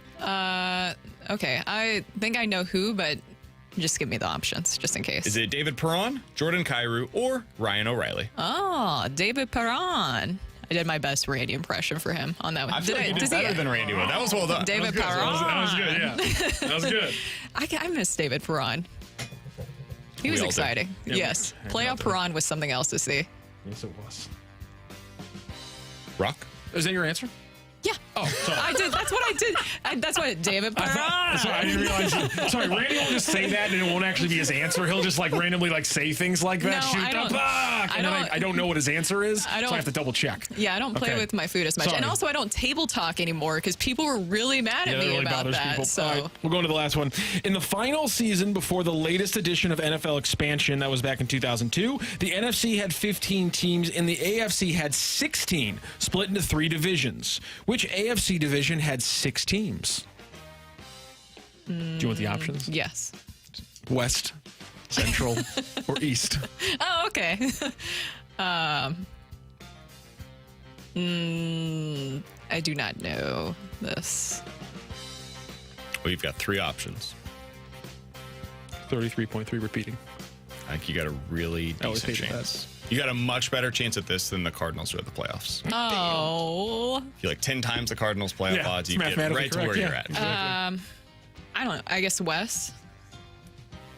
All right. We have a winner in today's fight. Now, BK was rooting very strongly for Brooke. Sure. And this game, Were you? I don't know. That's Like, where, I don't that's like where the way that BK you was phrased rooting. that. Yes, that's where BK was rooting. I feel like the way you phrase that makes it seem like maybe you weren't. Did I thought Danny had a shot today. Did Brooke walk away as the champion of the fight today, or is Danny rolling on to a round 2 against Megamind tomorrow? Ring that bell. The winner and still champion of the fight, Randy Carricker. The fight is presented by Golf Discount of St. Louis, with the most experienced club fitters in town. Why shop anywhere else? I feel like with just Randy being off as often as he is lately, we probably got to get a new sounder for Brooke. Yeah, probably. Like a little Grim Reaper. Like sounder Halloween at the very music? end. Yeah. and just- Like when you go to Party Like, City during Halloween, it has that just ominous scary music, a slashing noise. Just, you were just taken down by the Grim Reaper. Yeah, I think that's what we need. We need that for Brooke, and that'll be the way that And we then- make sure. Because we have to use it quite a bit. Brooke, I don't think has lost since I've. No, been yeah, on the sorry, show. Danny. Well, BK, we need to get you on there for at least one we fight. really don't. Okay. Oh, okay, well, fair enough then. If I have to do this, you have to do it at Hey, least this once. is your show. I'm just filling in. There it is. I am simply somebody that is here to help things. When you fill in, you can still pass the buck. Way to go, BK. That's right, Nicely man. done. For Danny, I'm sorry you fell to Brooke in the Grim Reaper. You fell to Brooke 3-2 in today's fight. Nicely done. Yeah, I knew that the hockey one got me at first. Yeah, sorry about the hockey one did throw you off. Not a big hockey fan. Let's go through the question and answers. The career leader in men's career Grand Slam victories. It isn't, in fact, Novak Djokovic, just a little bit over Nadal and Federer. He's got Nadal by 2 and Federer by 4. Happy birthday to Falcons starting quarterback Kirk Cousins. Michigan State was where he went to college. Then, of course, he was with the Washington Redskins. Then he went to the Minnesota Vikings, and now he's with the Atlanta Falcons. During the shortened 56-game NHL 2020-2021 season, it was David Perron who led the Blues in scoring with just over a point per game at 58 points. Ryan O'Reilly was just behind him, and then it fell off to the third leading scorer for the Blues that year, Mike Hoffman. You guys remember that? You guys remember that? Wait, no. That's why everything from that time was such a blur. It's weird. Yeah, it was. I got back to that, and I was like, wait, that was that season? That feels like it was 8 years ago.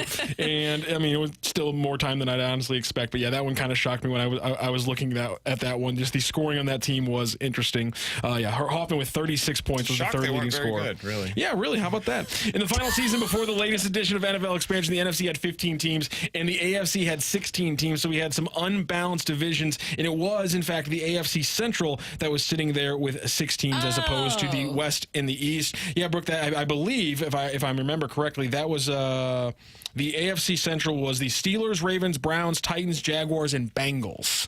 I think you should be pretty happy with alignment, considering you used to be in a division with the Steelers and the Ravens, and now you're not. Yeah, that much Feels better. like it's a lot better for you Still guys. hasn't helped the Titans, but Not really, but hey, maybe this year. Will Levis, let's go Mayo. 3-2 win for Brooke Grimsley in the fight today. Danny, thank you so much for joining the fight and joining the show.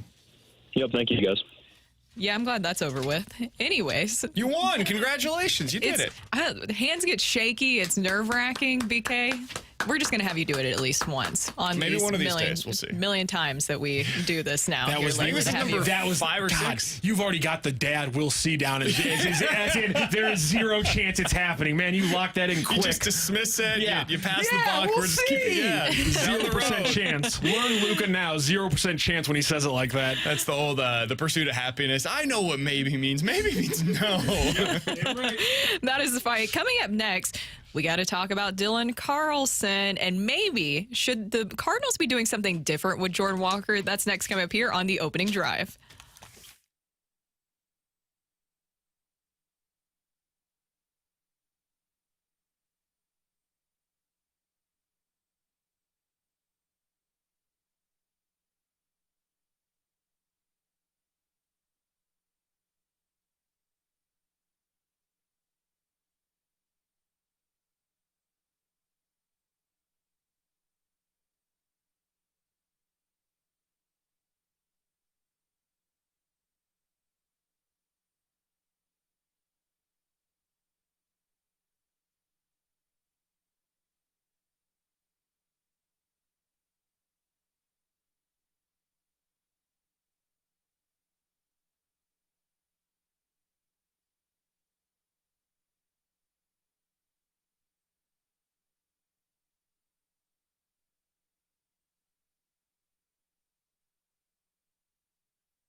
win it. A base hit off the bat of Carlson, scoring Jackson, and the Rays win this one in 12. Yeah, it was exciting. Just team to trust me in those moments, in those situations. It's real exciting, and it feels good to come through right there. That was Dylan Carlson, and he is having a blast with the Tampa Bay Rays in more ways than one, providing a walk-off winner for the Rays last night against the Diamondbacks of all teams. And it was a righty on the mound. I know I mentioned that to you earlier, and you can get into it more here, BK, but he is hitting .292 since the trade with 3 home runs, 9 RBIs, and 14 games. And yes, that is a very small sample size, but even hearing that post-game from him, I thought it was very key what he was talking about there, about how happy he was that they gave him that opportunity. This feels like a much happier version of Dylan Carlson. What do you think that it says about the Cardinals and their situation? I know that they gave him opportunities. He just didn't look like he needed a change of scenery. And I know that that's what's happening here, but he also looks like the player that the Cardinals were hoping to have, and honestly, a player that they need right now. Yeah, for sure. And I think a lot of it is just, hey, he needed a fresh start. It was time. Everybody knew that it was time to go their separate ways. The problem is, how did it get there? How did we get to a place where that was necessary for Dylan Carlson? How did we get to a place where this is happening again? Because I've been able to kind of brush this aside, like, oh, Lane Thomas, he was the guy that everybody wanted, huh? Except for in COVID during the 2020 season, when everybody was like, it is time to move on from this guy. He can't even field a fly ball in the outfield cleanly. We have got to do something different. And so at the time, I was like, yeah, you've got to move on from him. It makes sense to do that. The Luke Voit trade, people bring him up, right? Power hitting, right-handed, first baseman / DH. Well, you got Giovanni Gallegos out of that. It seems to work out okay for the Cardinals afterwards. Many of these, like, I can explain away. The Randy Arozarena one is the one that you can't. There is no way to explain it. They missed. They missed on that. He had the best tool of any of the guys they were talking about. He hit. Bader had the glove. Like, the hit tool is what you want to bet on there, and they decided not to do it. This is the one now that if he goes on to have success down in Tampa Bay, after what he was sold to be here in St. Louis, what he was supposed to be, for them to not be able to extract that talent here, and at the same time, you're watching what's happening with Jordan Walker. You're watching the regression that is taking place with Nolan Gorman.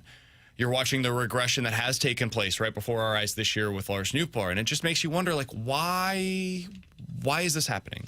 It does. Why is it such a trend now that young players, even after having success at the big league level in a Cardinals uniform, seem to take such a significant step backwards? And this is just one of the latest examples of that. And that's the thing, is that if it's just one person, kind of like how we were saying that if the last season was just a one-off, it's one thing. But the fact that it's something that is happening and it's a trend and it's happening at an alarming rate, it's starting to become like the butt of the joke, right? Like the Cardinals are in that sense of where, okay, we're going to trade a guy and they're probably going to do well. It's such a joke that sometimes even John Mozeliak has poked fun of it. Remember when he talked about Tyler O'Neill, he was like, oh, he'll probably, go off and do amazing things. I couldn't remember the exact quote of it offhand, but I know it was something along the lines of that. MVP votes, I think is what he said. Exactly. And he was joking, but at the same time, I think that even John Mozeliak is aware that that's the conversation that you see now. Have you seen Carlson's numbers against right-handed pitchers specifically? No. Because this has been the problem, right? Hey, he can hit lefties, but he's never going to hit right-handed pitching. It's 28 plate appearances. It's an unbelievably small sample size. I acknowledge that. He's batting .360 with an OPS over 1,000. Against right-handed pitching since going to the Tampa Bay Rays. Why? Like, I genuinely do not understand. It's hard for me to comprehend how so many players go on to have success elsewhere, position player-wise specifically. Some of it is health. Like, you look at the Jack Flaherty situation. I don't blame them for that, honestly. Jack Flaherty left and he got healthy this year. His shoulder's right. He's added velo. He looks the way that he did when he was healthy here in St. Louis. And he just wasn't healthy last season, and that's just it. And whatever it is, what it is. This Carlson thing, man, I don't understand. Did you see the quote? Frustrating. Did you see the quote that I sent you last night? Now, this was from a few weeks back, obviously, when the Rays and Cardinals faced off against each other. And Dylan Carlson was kind of asked about facing his former teammates and obviously his former team. And I don't know if you saw that quote, because I think there was a lot of interesting notes that he said in there. He said, I do think just being exposed to different ways of thinking and different styles of play and kind of maybe some, I don't know what the term would be, but some more freedom here, I guess, It seems like this group really gets along. There's a lot of cohesiveness, and it's encouraging. When you hear that quote from Dylan Carlson when he's talking about facing his former club and now moving other to a different organization, what is your takeaway from that? I don't want to read too much into it. And the reason why is because I think any time that you were asked about this, so put yourself in their shoes, right? If you are Dylan Carlson and you were in this situation here in St. Louis where it just clearly wasn't working for you and both parties knew it's time to have a clean break, let's go our separate ways. When you're asked the question of what are you excited about here in Tampa Bay, that's the obvious answer. Well, it's a fresh start for me. I can learn new things. He talks about that here in St. Louis. He talks with the media right before he was traded and said, hey, listen, I've seen other guys, talks to Tyler O'Neill. You can go on elsewhere and have success, and sometimes a fresh start could be good for both parties, right? So I think that is the majority of what's happening here.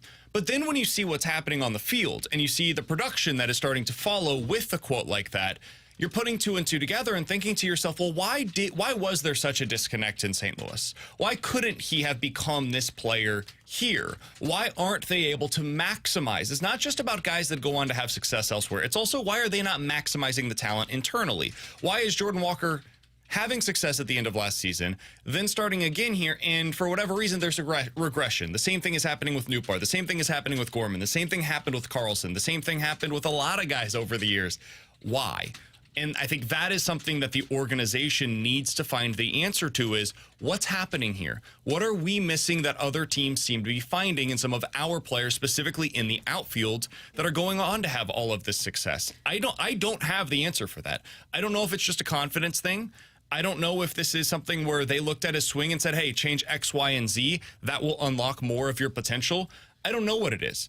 But the job of the people down at Busch Stadium is to find the answers to that out and to fix it and to make sure that this is a problem that doesn't extend beyond the 2024 season. And the word I'm sticking to is cohesiveness, because you just touched on it right there with Jordan Walker in this situation that we're seeing right now where he is a platoon bat. When they called him up, the first thing I said is he has to be playing every single day. If he's not playing every single day, you might as well keep him in the minors, because what is the point? I know that you have the injury with Matt Carpenter, and I know that Ollie Marmol said that they needed to have an outfielder as an option, but I still didn't see the point because of everything that has happened with Jordan Walker. And now you look at Dylan Carlson.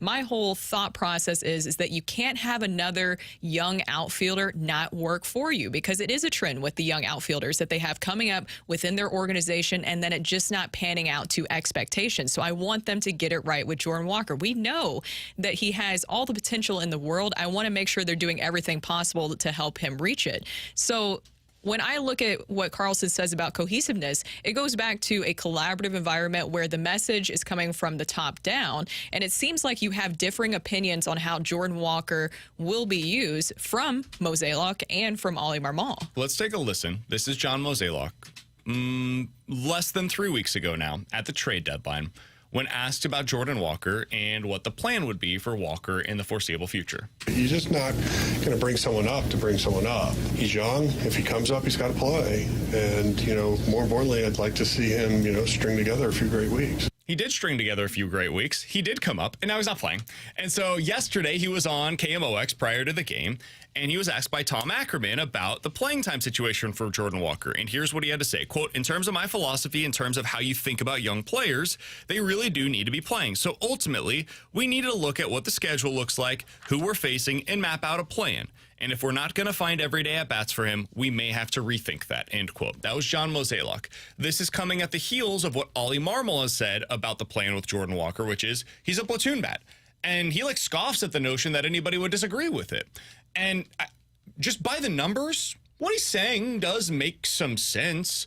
Jordan Walker hits left-handed pitching better than Alec Burleson does. Just in a vacuum, A to B, the player B is better against lefties, so you should play him against lefties. And player A, Alec Burleson, is better against righties, so you should play him against righties. Cool, yeah, understand. However, that's not it. It can't just be, these are the two players that I have, and this guy's better against righties, this guy's... No, there's context to all of this. And this is where I think Mo needed to step in when they made the decision to call up Walker to begin with. There should have been an understanding among the two parties of, hey, what do you need, talking to Ollie Marmol, for your roster right now? Ollie would then tell Mo, we need a right-handed bat. because we have Tommy Pham, who's basically playing every day right now. We got him for a reason. We needed that right-handed bat coming off of our bench to play against left-handed pitching. Well, now we don't have that. We have effectively taken that and plugged him into our everyday lineup. So let's go find one. Well, Thomas Saggesi's down at the AAA level. Okay, Mo, how do we do that? 40-man roster move has to be made. So then you have to decide, Jose Fermin, is he the guy that we decide to DFA, or Brandon Crawford? Are we ready to make that move? They're clearly not ready to make that move, despite what I think they probably should be doing. And so now it becomes okay, well, we're going to take the path of least resistance. Walker's the move. And I don't know where things were lost in translation or how this can happen, because Ollie made it abundantly clear from the second that he was called up that Jordan Walker would be in a platoon. So if you're Mo, how did you not know that? Yes. It's not as if he was hiding this. Ollie talked to Katie the moment that he was called up, and Katie came on the air like an hour later with us on BK and Ferrario and said, this will be a platoon with Jordan Walker in the outfield. And we were shocked because that's a weird way to handle things, considering John Mozeliak has said all along, if you're a young player, you play every day. But there seems to be something that was lost here in the handling of Walker, and it's another example of a young outfielder potentially being mishandled. Maybe it's only 10 days, but it's 10 days of development that you can't get back. It's 10 days of development in the middle of him being in a heater down at AAA, and you decided to take him away from that to bring him up to the big league level, where he has struggled, by the way, again, and he's not playing every day. It's just a total mishandling of the situation on every level, in my opinion, and what it amounted to was 10 days of just lost production from Jordan Walker. And you can't get this back. There's no way to take this back. And I think he's probably going to end up back down by the end of the week. I think he's going to go back down to AAA because of all of this. And it goes back to the quote that you shared earlier about Andre Pallante and confidence. You have to do your part as an organization to make sure that you're showing that we have confidence in you to be able to execute this. The situation with Jordan Walker, bringing him up just to be a platoon bat, it makes no sense whatsoever. And I kind of feel foolish because I thought, oh, well, they said the same thing about Tommy Pham, and he hasn't turned into a platoon bat. Surely they're not going to do that with Jordan Walker. And maybe Jordan Walker was thinking the same thing too. We heard Ollie's side, we heard Mo's side. I'd be curious about what Jordan Walker thought he was going into in this situation. They told him, you're going to be a platoon bat. They told Walker from day one, this is how you're going to be utilized, and they've utilized him the way that they said that they were going to. I don't think he loves it. I can't imagine any young player loves playing 1 out of every 3 games, but I don't know how this happens. They should have just called up Thomas Saggesi. They should have called up, honestly, Saggesi is the one that you had to do. But the 40-man, BK, you got to think about that 40-man. I know. It's frustrating. Well, that's BK. I'm Brooke. We can still touch on this in our next segment because we have the Rush Hour Reset, but we also want to hear from you because we got a lot of texts about this earlier. Are you still actively rooting for the Cardinals to go on a run here? That's coming up next here on The Opening Drive.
Hey everyone, it's Rocc here, and I want to tell you why I love the Missouri Athletic Club. I love it because it really feels like I've joined a community. I always go over to the West location. I love having lunch over there. I get their buffalo chicken wrap with their sweet potato fries. It is so good. And I also love going over there to play tennis. Tennis is a sport that I've played my entire life, and thanks to the Missouri Athletic Club and Scott over there, they've helped me get back into my sport, and it's also helped me with my pickleball game, which has been so much fun.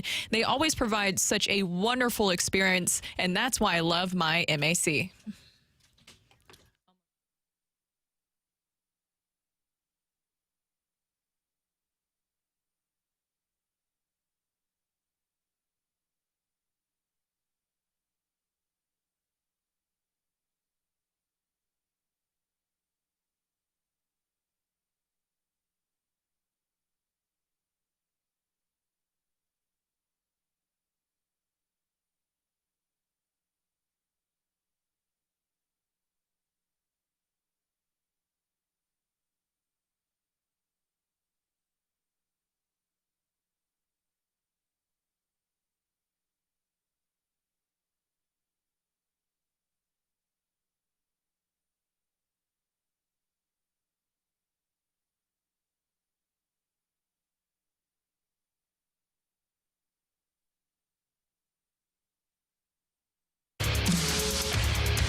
We have to go on a run. I mean, plain and simple.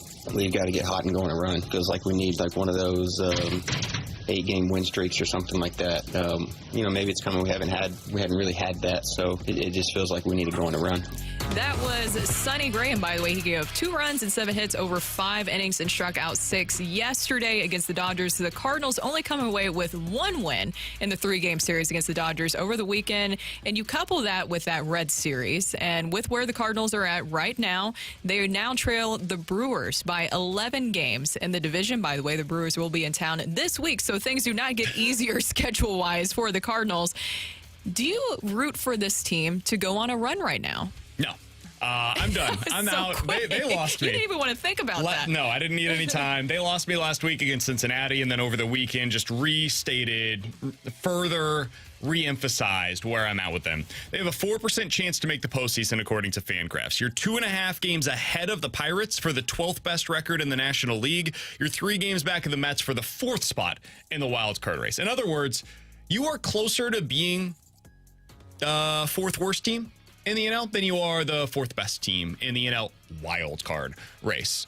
This team's just not in a good place right now. They haven't won 3 consecutive games since early July. They haven't won 4 consecutive games since late June. This is not a team that is capable of going on any kind of a run.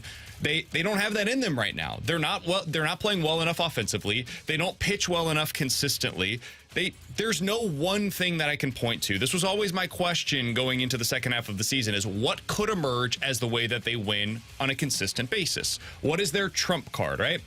And for them, they don't have one. The Diamondbacks have the offense. The Padres have the front end of the rotation.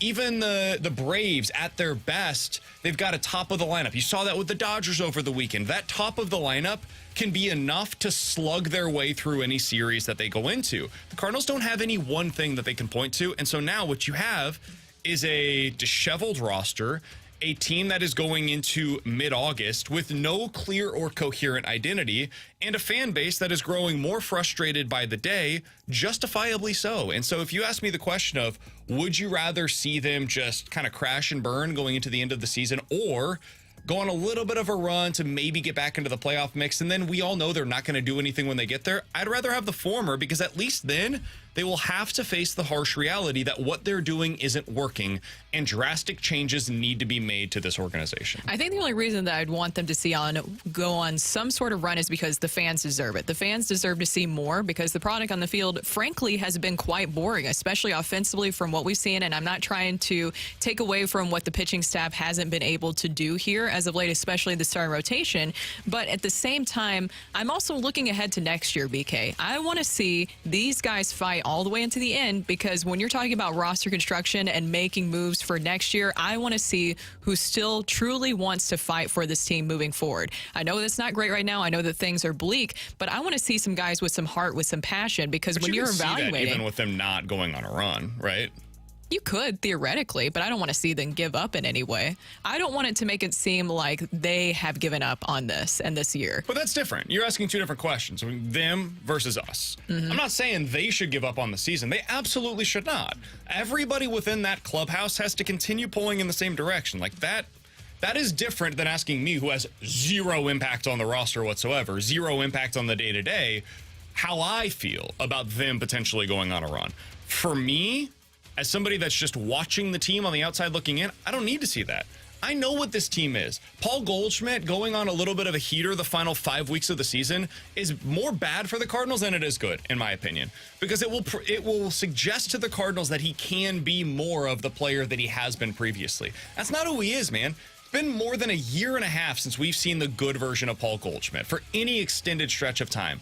Him going on a hot streak right now and potentially convincing Mo, the front office, ownership, that they need to bring him back, that's bad for them next year. I don't need to see that. So I don't need to see, like, fight necessarily. I don't need to see them go on a run. I need to see changes. That's what the rest of the season is about to me. Let's see who's going to be a part of the core moving forward. Can Gorman maybe emerge as somebody that has a hot streak down the stretch and either convince them that he's a part of their future or convince another team that he should be a part of their future and a part of a trade for the Cardinals this offseason? That stuff interests me. This team, though, the collection of talent that is currently assembled is not good enough. Further through and four, is anyone else surprised the hitting coach isn't being scrutinized, or do fans now realize it's deeper? Do you notice that maybe at times, especially early on the season, I know that there was talks about Turner Ward and maybe doing something there. I think that fans and a lot of us have reached the point where there's nothing that you could do. You fire Ollie Marmol right now, what does that do? Yeah. Nothing. You fire Turner Ward right now, what does it do? Nothing. There's some that might argue that, well, it could provide some of a spark for this team. No, this team is what it is at this point. I think the changes have to come this offseason, and it can't just be coaching changes. It can't just be little, just small moves in the organization like that. It would have to be a change in philosophy from the organization. Do you feel like it's that deep at this point? Yeah, we've arrived at that place. And I don't know what that means for Ollie. Like, I still think Ollie's a really good baseball man, and I think he was an excellent manager in 2022. And I don't think he's been the problem for this team in 2024. I do think, though, that, like, above him is where my problems come in mostly. I think Mo was a better general manager, president of baseball operations than people gave him credit for. And I do think sometimes things can run stale. And I think Mo has constructed a roster that would have been pretty good in baseball in 2015.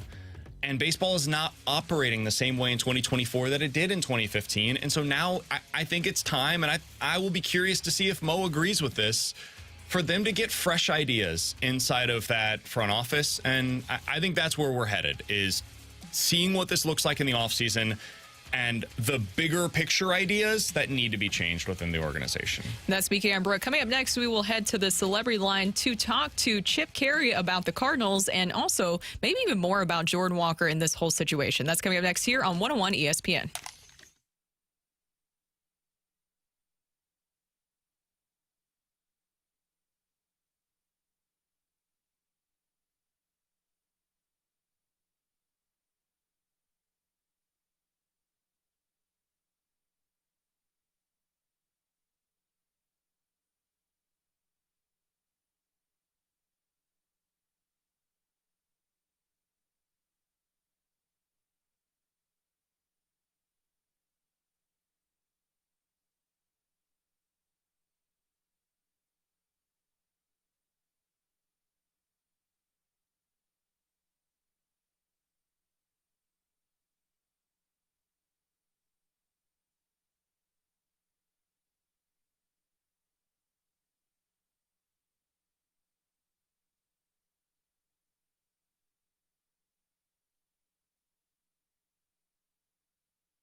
celebrity line to talk to the voice of the Cardinals for Valley Sports Midwest, Chip Caray. Chip, how are you doing this Monday morning? Happy Monday, guys. How are you? Oh, we're doing really well. It's nice and sunny and bright outside today, maybe playing some pickleball. I don't know if you're ever going to return to a pickleball court. I've been waiting for the day that you come back, Chip. Yeah, my calves have suffered enough, but I'm willing to give it a shot. So, yeah, I'll sacrifice anything for a Cardinal win. Okay, there we go. All right, well, the Cardinals coming away with 1 out of 3 against the Dodgers this weekend at home. They had a chance to come away with possibly more, you could argue here, but that, of course, was not the result. What did you see from the Cardinals this weekend?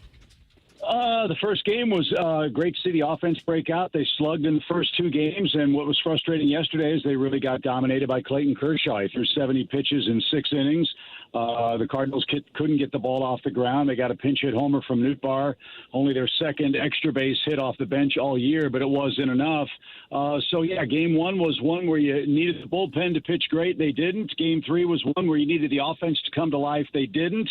And so the Dodgers escape taking 2 out of 3 in a series that I think if the Cardinals were honest about it, they probably could have won the series and maybe swept it if everything had gone their way.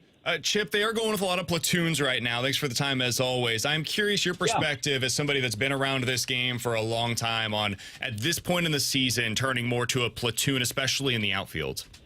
Yeah, I think it's I heard you guys all morning talking about the Jordan Walker conundrum. And look, this is the time of year where your best players play.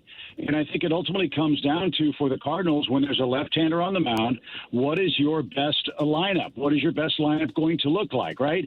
And I think the Cardinals have basically made the decision that either Burleson or Nootbaar playing right field against a right-handed pitcher is a better matchup than Jordan Walker. Now, we'll see if that works out.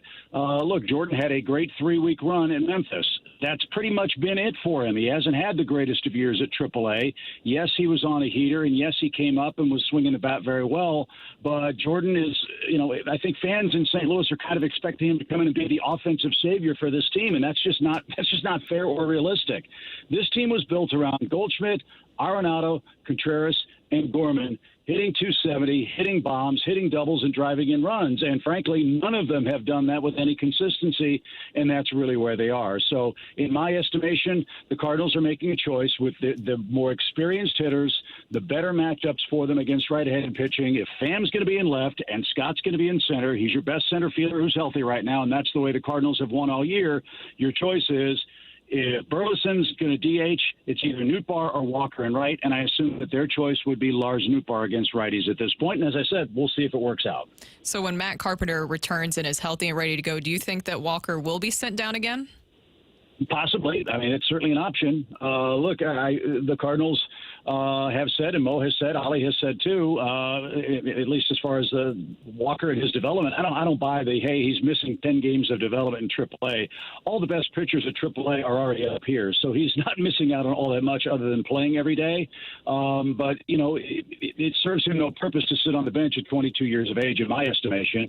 And I think in a perfect world, that wouldn't be the case for the Cardinals. If Walker was hitting well and they had other options offensively that were really striking the ball well, Walker could be a complementary piece to this offense. But if he's expected to come in and be the guy, that's not going to cut. It's not going to work, and that's not fair to him. And I don't think that's what the Cardinals envision at this point in his career. Chip Caray is our guest here on 101 ESPN. Chip, it's not all bad with the Cardinals. Andre Pallante gave them a really good start over this weekend, and he's been quite the revelation once again. I feel like since the moment that he got called up to the big leagues, he's been a Swiss Army knife in a lot of ways for the Cardinals, and now he's truly a starter. We've talked about the sinker and what that's been able to do for him against right-handed hitters. In terms of your confidence level now, as you're just watching these games, kind of managing along with him, what is your confidence level right now in Andre Pallante as a starting pitcher?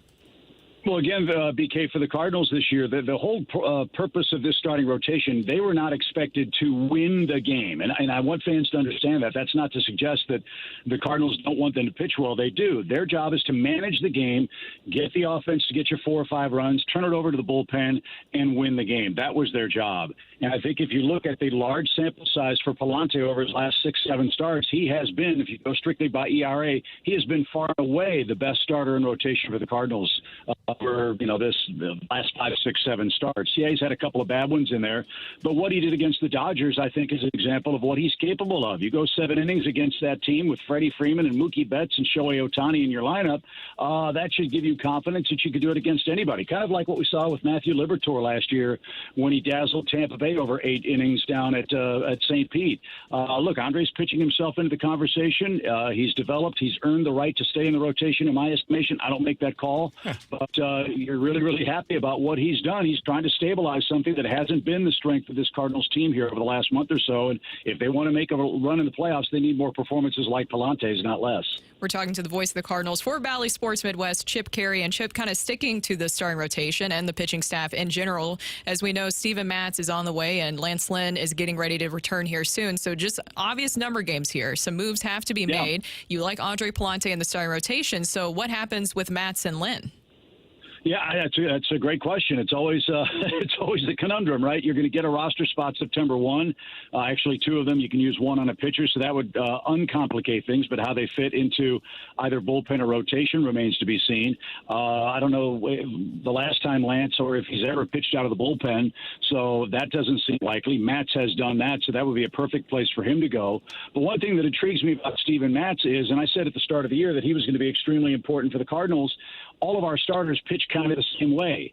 Steven Matz gives you another look. He's left-handed. He throws that hard slider. He throws that fastball from the left side. He's another look. He's a different way, different guy for an opposing team to scout. When you look at Gray, you look at Lynn, you look at Gibson, you look at Pallante, all those guys kind of throw that sweeper. They're all right-handed, and they all try to get chased, including Miles Michaelis. So Matz would give you a different look in rotation. So, again, it's just a matter of who's hot, who's going to earn the right to get in rotation, who takes the opportunity and seizes it, because as we've been saying for the last several weeks, this is big boy time now, right? Your best players play, your best pitchers pitch, and nobody worries about feelings. It's about performance, because the Cardinals certainly have created an uphill climb for themselves. Chip, one of the best moments from yesterday's game, being out there at Busch Stadium, was the catch in center field by Victor Scott, where he's roaming back, and it was a line drive. I think he hit like 109 miles per hour off the bat of Teoscar Hernandez. Victor Scott catches it in center, and then like in right field almost, Sonny Gray walks over to greet him as he's coming back to the dugout, say thanks for catching that, just give him a little bit of his props. You were also in the booth at that point with Jim Edmonds. I'm curious what your perspective of that catch was for Victor Scott in center field. Yeah, I was really surprised he caught it. He got a bad jump on it. The old line drive to the center fielder is the toughest play to make, and it was a tough play. But, his speed is so great, and his instincts in center field are so terrific. I think we've gotten to the point with the Cardinals this year with Siani and Scott now, you're almost surprised when they don't make a play, and sometimes their inexperience makes it a greater-looking play than it should have been, but that's great for entertainment. We're all entertainers, obviously. But Victor's a great kid. Your point about Sonny was awesome. Leadership like that is something that you really, really cherish and value, and I'm sure Victor appreciated that his starting pitcher cared enough to make a point. Hey, that was a great catch and a momentum-saving one for Sonny early in the game. And I love seeing young players grow up in the major leagues and grow in their position and grow more comfortable. And the adjustments Victor has made at the plate, I'm sure, will bear fruit for him down the road. And he's doing a nice job holding the fort down until Michael comes back. And Chip, final question that I've got for you. We mentioned Sonny there. How would you assess Sonny's first season here in St. Louis thus far? I think he's done exactly what the Cardinals hoped he would do. He is our ace. He's not an ace. He's not a Garrett Cole. He's not a Justin Verlander in his prime, and I don't think the Cardinals expected him to be that. But he's our best option at the top of the rotation, and when he's right, he's as good as anybody in the game. And in a short series, he's the kind of guy you don't mind matching up with Aaron Nola or Max Fried or Justin Verlander in his prime. I think Sonny's done an excellent job for the Cardinals. I think he's exactly what they envisioned him doing. He's made all of his starts since starting the year on the IL. He's pitched through his aches and pains, and whatever he's got that day, he gives you 100% of what he has. And I think there's ultimate respect for what he means in that room, what he means on the mound. And as I heard you guys talking earlier in the morning, if the Cardinals can somehow find a way to add another one of those somehow, some way this offseason, I think that will solve a lot of the Cardinals' pitching woes going into 25 and beyond. Thank you so much for joining us, Chip. By the way, what are you doing today for your day off? Oh, I just got done with my hot girl walk. Forest Park is beautiful. And now it's, let's see, go get gas, go to the grocery store, do laundry, normal people things. So we get to do that every now and then. So it's a lot of fun. Does it feel so weird just having like a normal-ish off day in the middle of the season? Or, well, I guess not middle of the season, towards the end of the season now? Yeah, well, and as you know, Brooke, I'm a far from normal, so I don't really have one of those. But, we're kind of at the stretch where, the games kind of roll really quickly on the odometer. And, you guys talked about the Cardinals want to get on a roll. They want to win, have a nice winning streak. They haven't won 3 in a row since June. They're capable of doing it, but everything's got to start clicking for them pretty quickly now. They're 5 back in the wild card race and ways back in the divisional race. But I think all this team needs is a confidence boost, a win the right way, playing clean baseball, have all facets of the club working together at the same time, and they're more than capable of rattling some of that off if they can survive this 22-game stretch.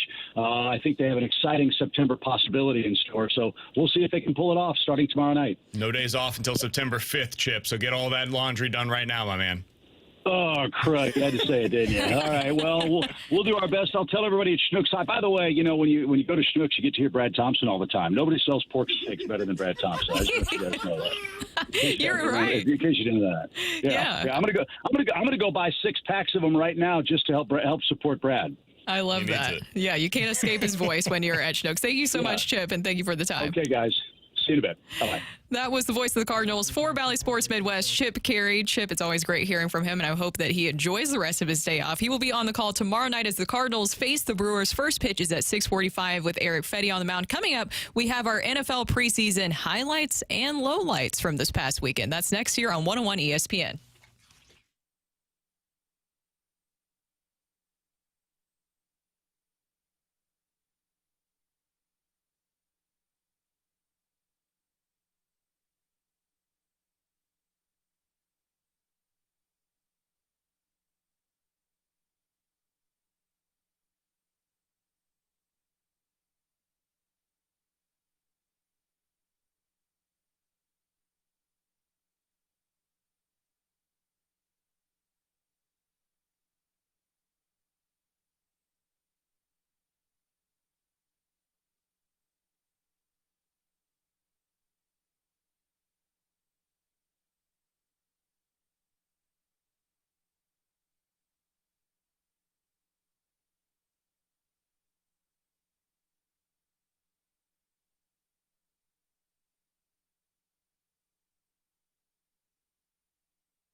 Hey everyone, it's Brooke here for Universal Windows Direct. We were just talking about it earlier. The best time of year is right around the corner, and that is football season. It is here, and you know what that means. Fall is also just around the corner, and with cooler temperatures on the way, it's time to make sure that your home is ready to go. If you're dealing with drafty windows all summer long, struggling on those crazy hot days before with your AC working overtime, now is the perfect time to upgrade with Universal Windows Direct before the cold weather starts to kick in here soon as well. Their windows feature super spacer technology, which makes these windows perform better, last longer, and helps keep your home comfortable no matter what season it is. Plus, Universal Windows Direct backs it all up with a true lifetime warranty as long as you own the home, and a 20-year warranty to the next homeowner. So your windows from Universal perform better and they last longer. Schedule your free in-home estimate today, and for every 2 windows you buy, get the next 2 for free plus 0% financing for 60 months. That is 5 years. Restrictions apply. Mention my name and get an additional $250 off your next next project, go to uwd.com. That is uwd.com. And like me, you'll be saying, I love my windows.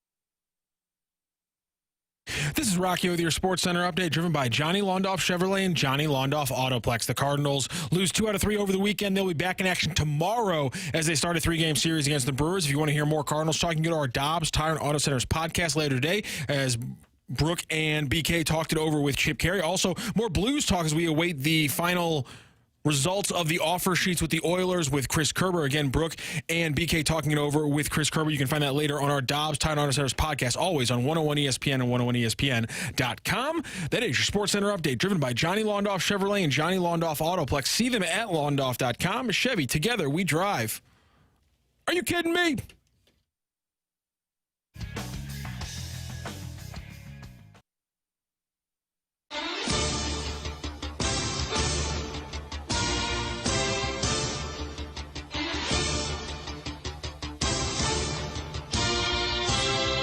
Brooke and BK here, and it is time for our NFL preseason. We have to do that in quotes right now because it still is preseason. Highlights and lowlights from this past weekend. There's a lot to go over, and I'm going to kick things off here, BK, because my highlight and lowlight involves the Steelers. I don't know if you're able to see what has happened with the Steelers, but not much is going on. They're really struggling to score some points here through the first 2 preseason games. I think they've scored just 15 points through 2 preseason games so far, and there is a quarterback battle going on after I just talked about that, and it's not that exciting right now. You have Russell Wilson and you have Justin Fields, and yesterday Mike Tomlin saying that the quarterback battle between Wilson and Fields is an incomplete study, and rightfully so, because, well, you haven't been able to see much. But my highlight will be Justin Fields in this situation. Now, they do need more pass protection. Both of them got sacked quite a bit in the game, and I think that's part of the reason why you haven't been able to see much with this team, because obviously they need some more protection there.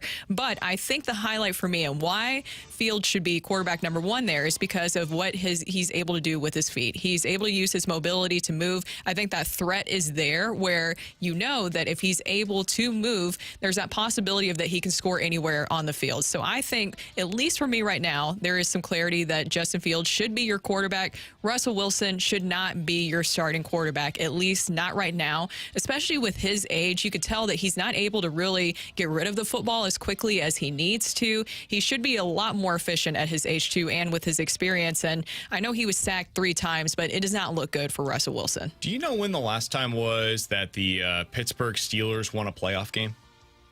You guys know the year, last time that the Is it going to really shock me? Won a playoff game? I do not. It was 2016.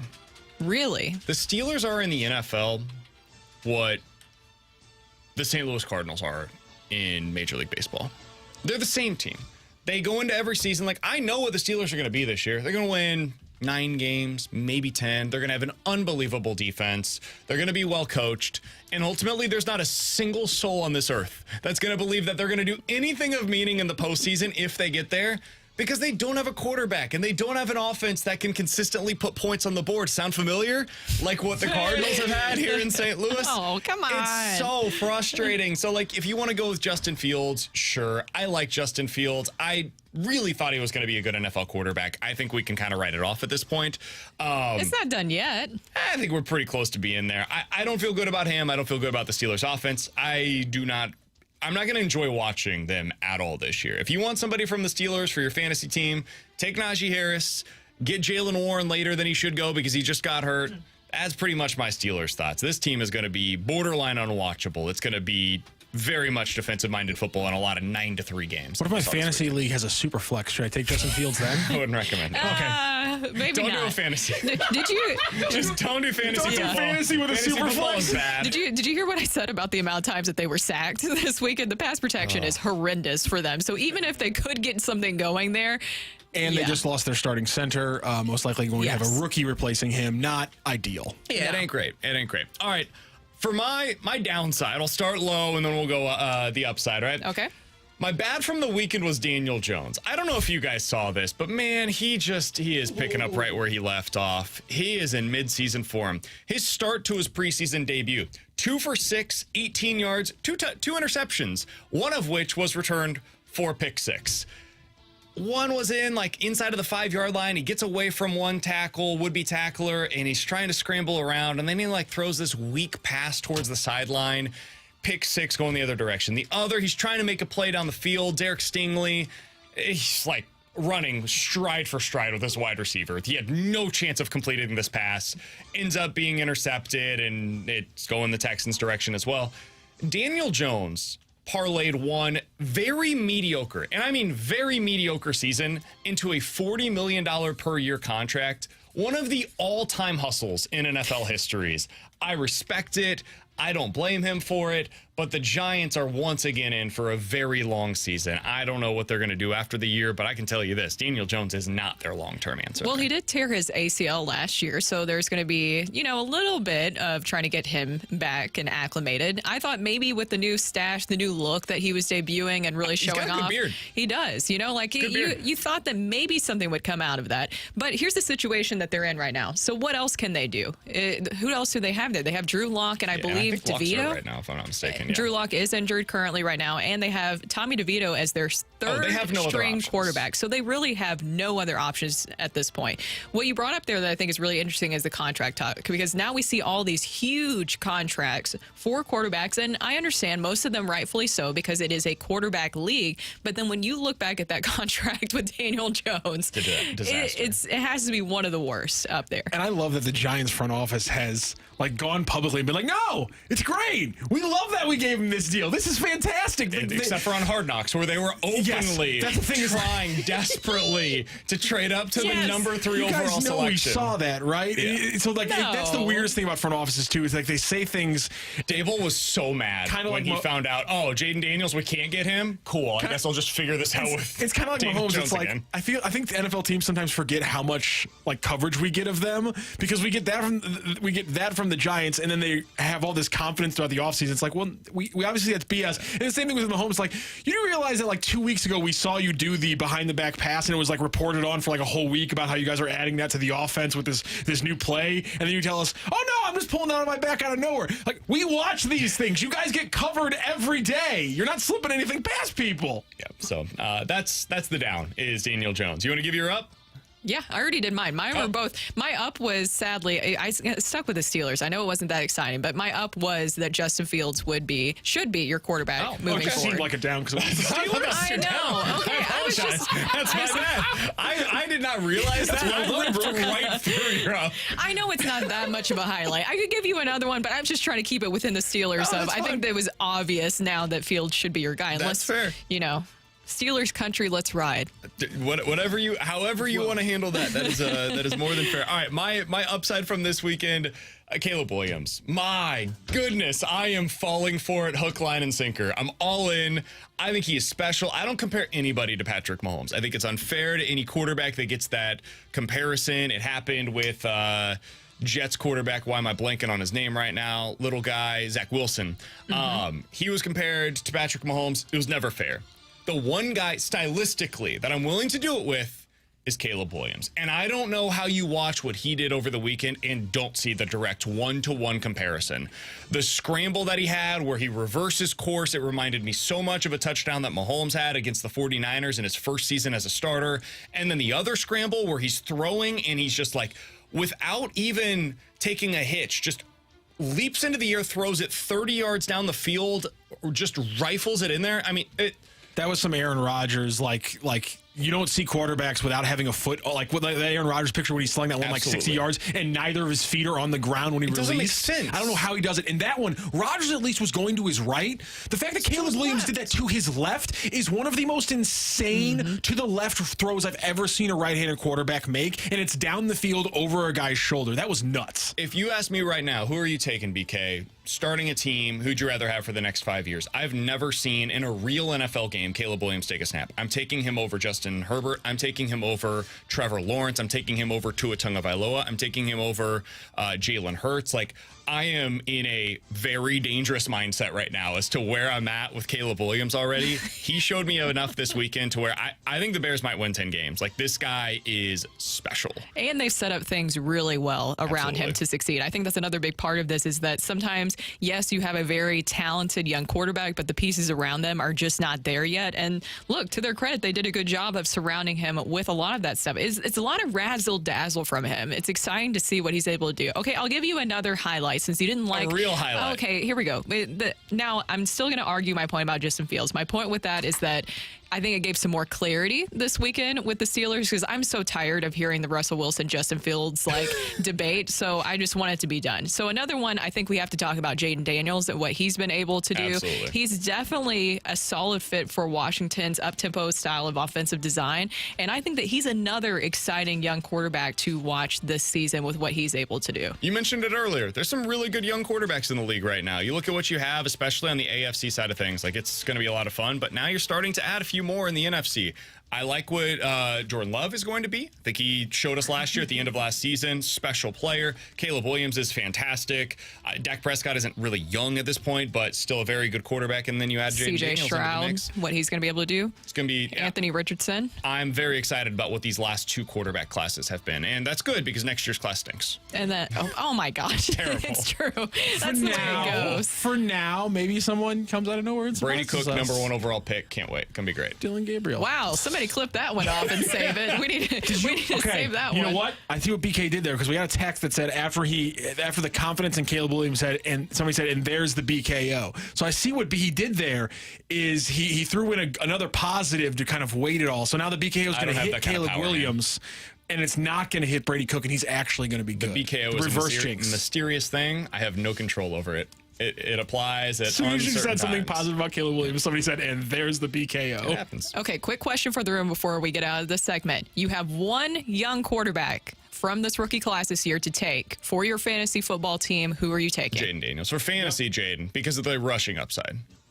I'm going to mark that down. Yeah, if I'm going for like real life, if I'm starting a team, I'll take Caleb. But if you're telling me for fantasy purposes, I get to take one guy. I'm taking the rushing upside. It's with Jaden because of the rushing. But honestly, if we just go who has the most points scored as a thrower from rookie quarterbacks, yes, I actually think it might be Bo Nix. No. I just think he's gonna. What? I think he's gonna play. I think he's gonna play a lot. I think they're gonna be. I think they're gonna be solid. I think Caleb Williams is gonna be. I think Caleb Williams is gonna be in an offense that takes more chances and probably makes more mistakes. That's fair.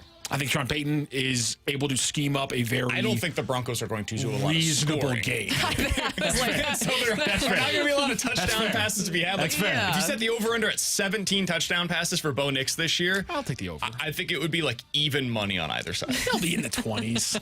He plays all 17. He'll be in the 20s. That's BK Rockio. Coming up next, we do have Rocc Roll. That's coming up here on the opening drive.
You heard all of this past segment. The NFL is right around the corner, and we could not be more excited. We're coming up on the best time of the year. And what's the best way to play your daily fantasy during football season? It's with our friends at Underdog Fantasy. Over 1 million fans got in the game last year by making picks on underdogs. You can join in and compete against other underdogs to win up to 325 times your money just by choosing higher or lower on your favorite player stats. All the different ways to play. Pick 'em, streaks, drafts. You can play it live. You can set up a entry for later on, and actually that's what I'm doing right now. I'm putting in some week 1 entries for the NFL season right now, because you can log on to Underdog and all of the highs and lowers are already set for week 1 of the NFL season, so you can already start building your entries right now for week 1, and it's super easy to do. You just go to Underdog Fantasy or to their mobile app, sign up with the promo code ROCC, and Underdog will give you a highly discounted pick to use on your first pick 'em entry, plus a first-time deposit offer up to $1,000 in bonus cash. That's Underdog Fantasy, promo code ROCC to claim your new customer offer of a gimme first pick and your deposit offer. Must be 18 plus and present in a state where Underdog Fantasy operates. Terms apply. Considering the play call, enter gambler. Visit www.ncbgambling.org.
Brooke, BK, and Rocco here, and it is time for Rocc and Roll. What you got, Rocc? Well, a lot of the text line has been complaining that we've been talking so much Cardinals today, despite them being bad. So, fine, I'll throw you a curveball. We'll talk a different sport, and I bet none of you are going to whine about this one.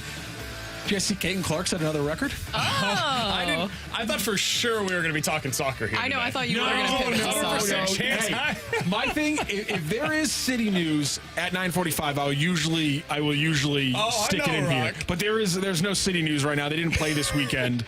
And unless you want me to talk about like Schadenfreude, former players missing penalty kicks, there's really no. Caitlin Clark it is. Great choice. I'm going with Caitlin Clark because she set the rookie record for assists with 9 assists yesterday. And honestly, it wasn't even that. What jumped out to me if you were watching the game is that Skylar Diggins, towards the end of the game against the Seattle Storm, they are walking off the courts, and Skylar Diggins is walking towards the Seattle bench, and obviously Caitlin Clark is walking toward the Indiana bench, and so they're going to cross paths. And you can noticeably see that Skylar Diggins speeds up her walk so that she can bump shoulders and lower her shoulder into Caitlin Clark as they're both walking their separate ways. At first, like when Taurasi and them were going on with Scott Van Pelt and stuff in the offseason, they were like, hey, she has to also play with she's got to play with the women when she gets here. It's not just college ball. I understood why they were going after it, but at this point, she's dominating your league. And she showed out in that game. And so I think it's just a little weird that the veterans are kind of continuing this to this point. And at first I was like, yeah, this is you mess with the Rook a little bit, especially when they're bringing in all the pub that you're not getting. But I feel like at this point, post like the return of everything and what everyone saw about how it was clear that she would have been an asset to the women's basketball team despite them winning gold, I'm just kind of surprised we're still getting these moments of just the veterans going out of their way to send messages like this to Caitlin Clark. I'm not surprised at this point, and honestly, I would welcome it if I'm Caitlin Clark. And I think that she is at this point. What she's doing is incredible. And it's everything that we were hoping to see when she was going from the collegiate level to the WNBA level, right? We didn't want to just see that this was only what she was able to accomplish at college. There was a lot of people doubting that she would be able to make such an early impact in her rookie season. And she continues to prove the doubters wrong. I know that there's a lot of talk of like jealousy. It is jealousy, frankly, from the older players. But at this point, if I'm Caitlin Clark, Clark. I welcome it. It's also putting a lot more eyes on the league in general. And I'm fine with some chippiness in games. We see it in every other sport. There is chippiness in every single sport. And to have it in the WNBA, that shouldn't be a surprise either. She's averaging 18, 8, and 6 so far this year. You look at what they've done. They started 3-10. They're 10-5 since. Caitlin Clark is Caitlin Clark. It turns out she's just a really damn good basketball player. I still think it's wild that they decided not to have her on the U.S. women's team, but whatever, neither here nor there. She's been awesome, and I don't really care. I'm kind of with Brooke on this. If they're going to be physical with her, cool. They're going to keep trying to get into her head because they're not stopping her on the court. Exactly. So, if you can't do that, then you do kind of go into the intimidation factor. This goes back to the Noah Lyles stuff from the sprinting, where he's like, hey, listen, I'm going to be in your face, and I'm going to be doing a bunch of showboating before the race. I'm going to be trying to get into your head because ultimately, a lot of the guys are pretty similar in terms of their overall speed. It's about, can you win the mental games? So they're trying to win the mental game with Caitlin Clark. And they're not doing it. She's still going out there and absolutely dominating the way that we all thought she potentially would. So yeah, good for her. Good for the Indiana Fever. They're getting back on track. 10-5 now over their last 15 games. Not too bad. Not too bad. Somebody said, it's not chippiness. The game is over and everything is done. This is when you don't act like a punk. If you win, you're graceful. If you lose, you're graceful. These women are just showing their low character. End of story. Okay, Yeah, I mean, I see what you're saying there. Yeah, I mean, we see it. How many times do you see that in the NFL? Like, I mean, how many times do you see that in so many other sports? I do understand. The NBA especially. Like, you want to go oh my sport gosh. for sport. Yeah, Like, NBA. Also, let's, you know what? Let's the amount of Losing times sucks. the amount of times that people on this text line will complain when they see players doing jersey swaps at the end of games. Well, which one do you want? Do you want the players to be buddy-buddy, or are you one of the people who sits there and goes, back in my day, the players weren't friends with each other after a game. They hated each other. You know who which one really do you didn't want? like each other? And they have since become friends, but Magic and Bird. Yeah. They freaking hated each other, man. Those teams did not get along whatsoever, and it was the best thing that could have happened to the NBA. The league was struggling at the time, and that brought it back. And then you take off from there with Michael and everything, and we all kind of know what the story it was from there. But this has the potential to be that kind of a moment for the WNBA. So kudos to the league for capitalizing on it. And yes, can it be frustrating if you're a Caitlin Clark fan? Of course, but also she doesn't seem to mind. I don't think I have seen any quote of her saying that the league needs to do something to change this, because I know that she's being specifically targeted in a lot of different ways, if that's the part that people are talking about there. But it's because she's so good. And a lot of other teams, as you mentioned, I think that was a great point. She does. She gets the attention, and she gets inside people's heads. And so they try to find any way to try to get into her head. And so far, it hasn't worked. Thank you, Rockio, for that. Thank you. No soccer talk today. I was kind of hoping for that. that. They didn't have a game. What do you want from me? It was like minus 500 that we were going to get some kind of soccer talk. There was nothing to talk about today. I got nothing for you. What do you want? I know. It was a great conversation, though, about Caitlin Clark. And thank you so much for stepping in today, BK. We do appreciate it. Absolutely. It was fantastic. Thank you guys for having me once again on a Monday. And coming up next, we have the Bloom Party. You're not on the show today with BK and for Ario, right? Nope. I think Alex is in today, though. He will be in studio for the first time in a couple of weeks. T-Bone's birthday was yesterday, so be sure to wish T-Bone a happy birthday when they come in here. I'm sure they'll be talking plenty of Cardinals today on the show. All right. Thank you guys for coming in today, and thank you for listening. Coming up next, we have the Balloon Party here on 101 ESPN.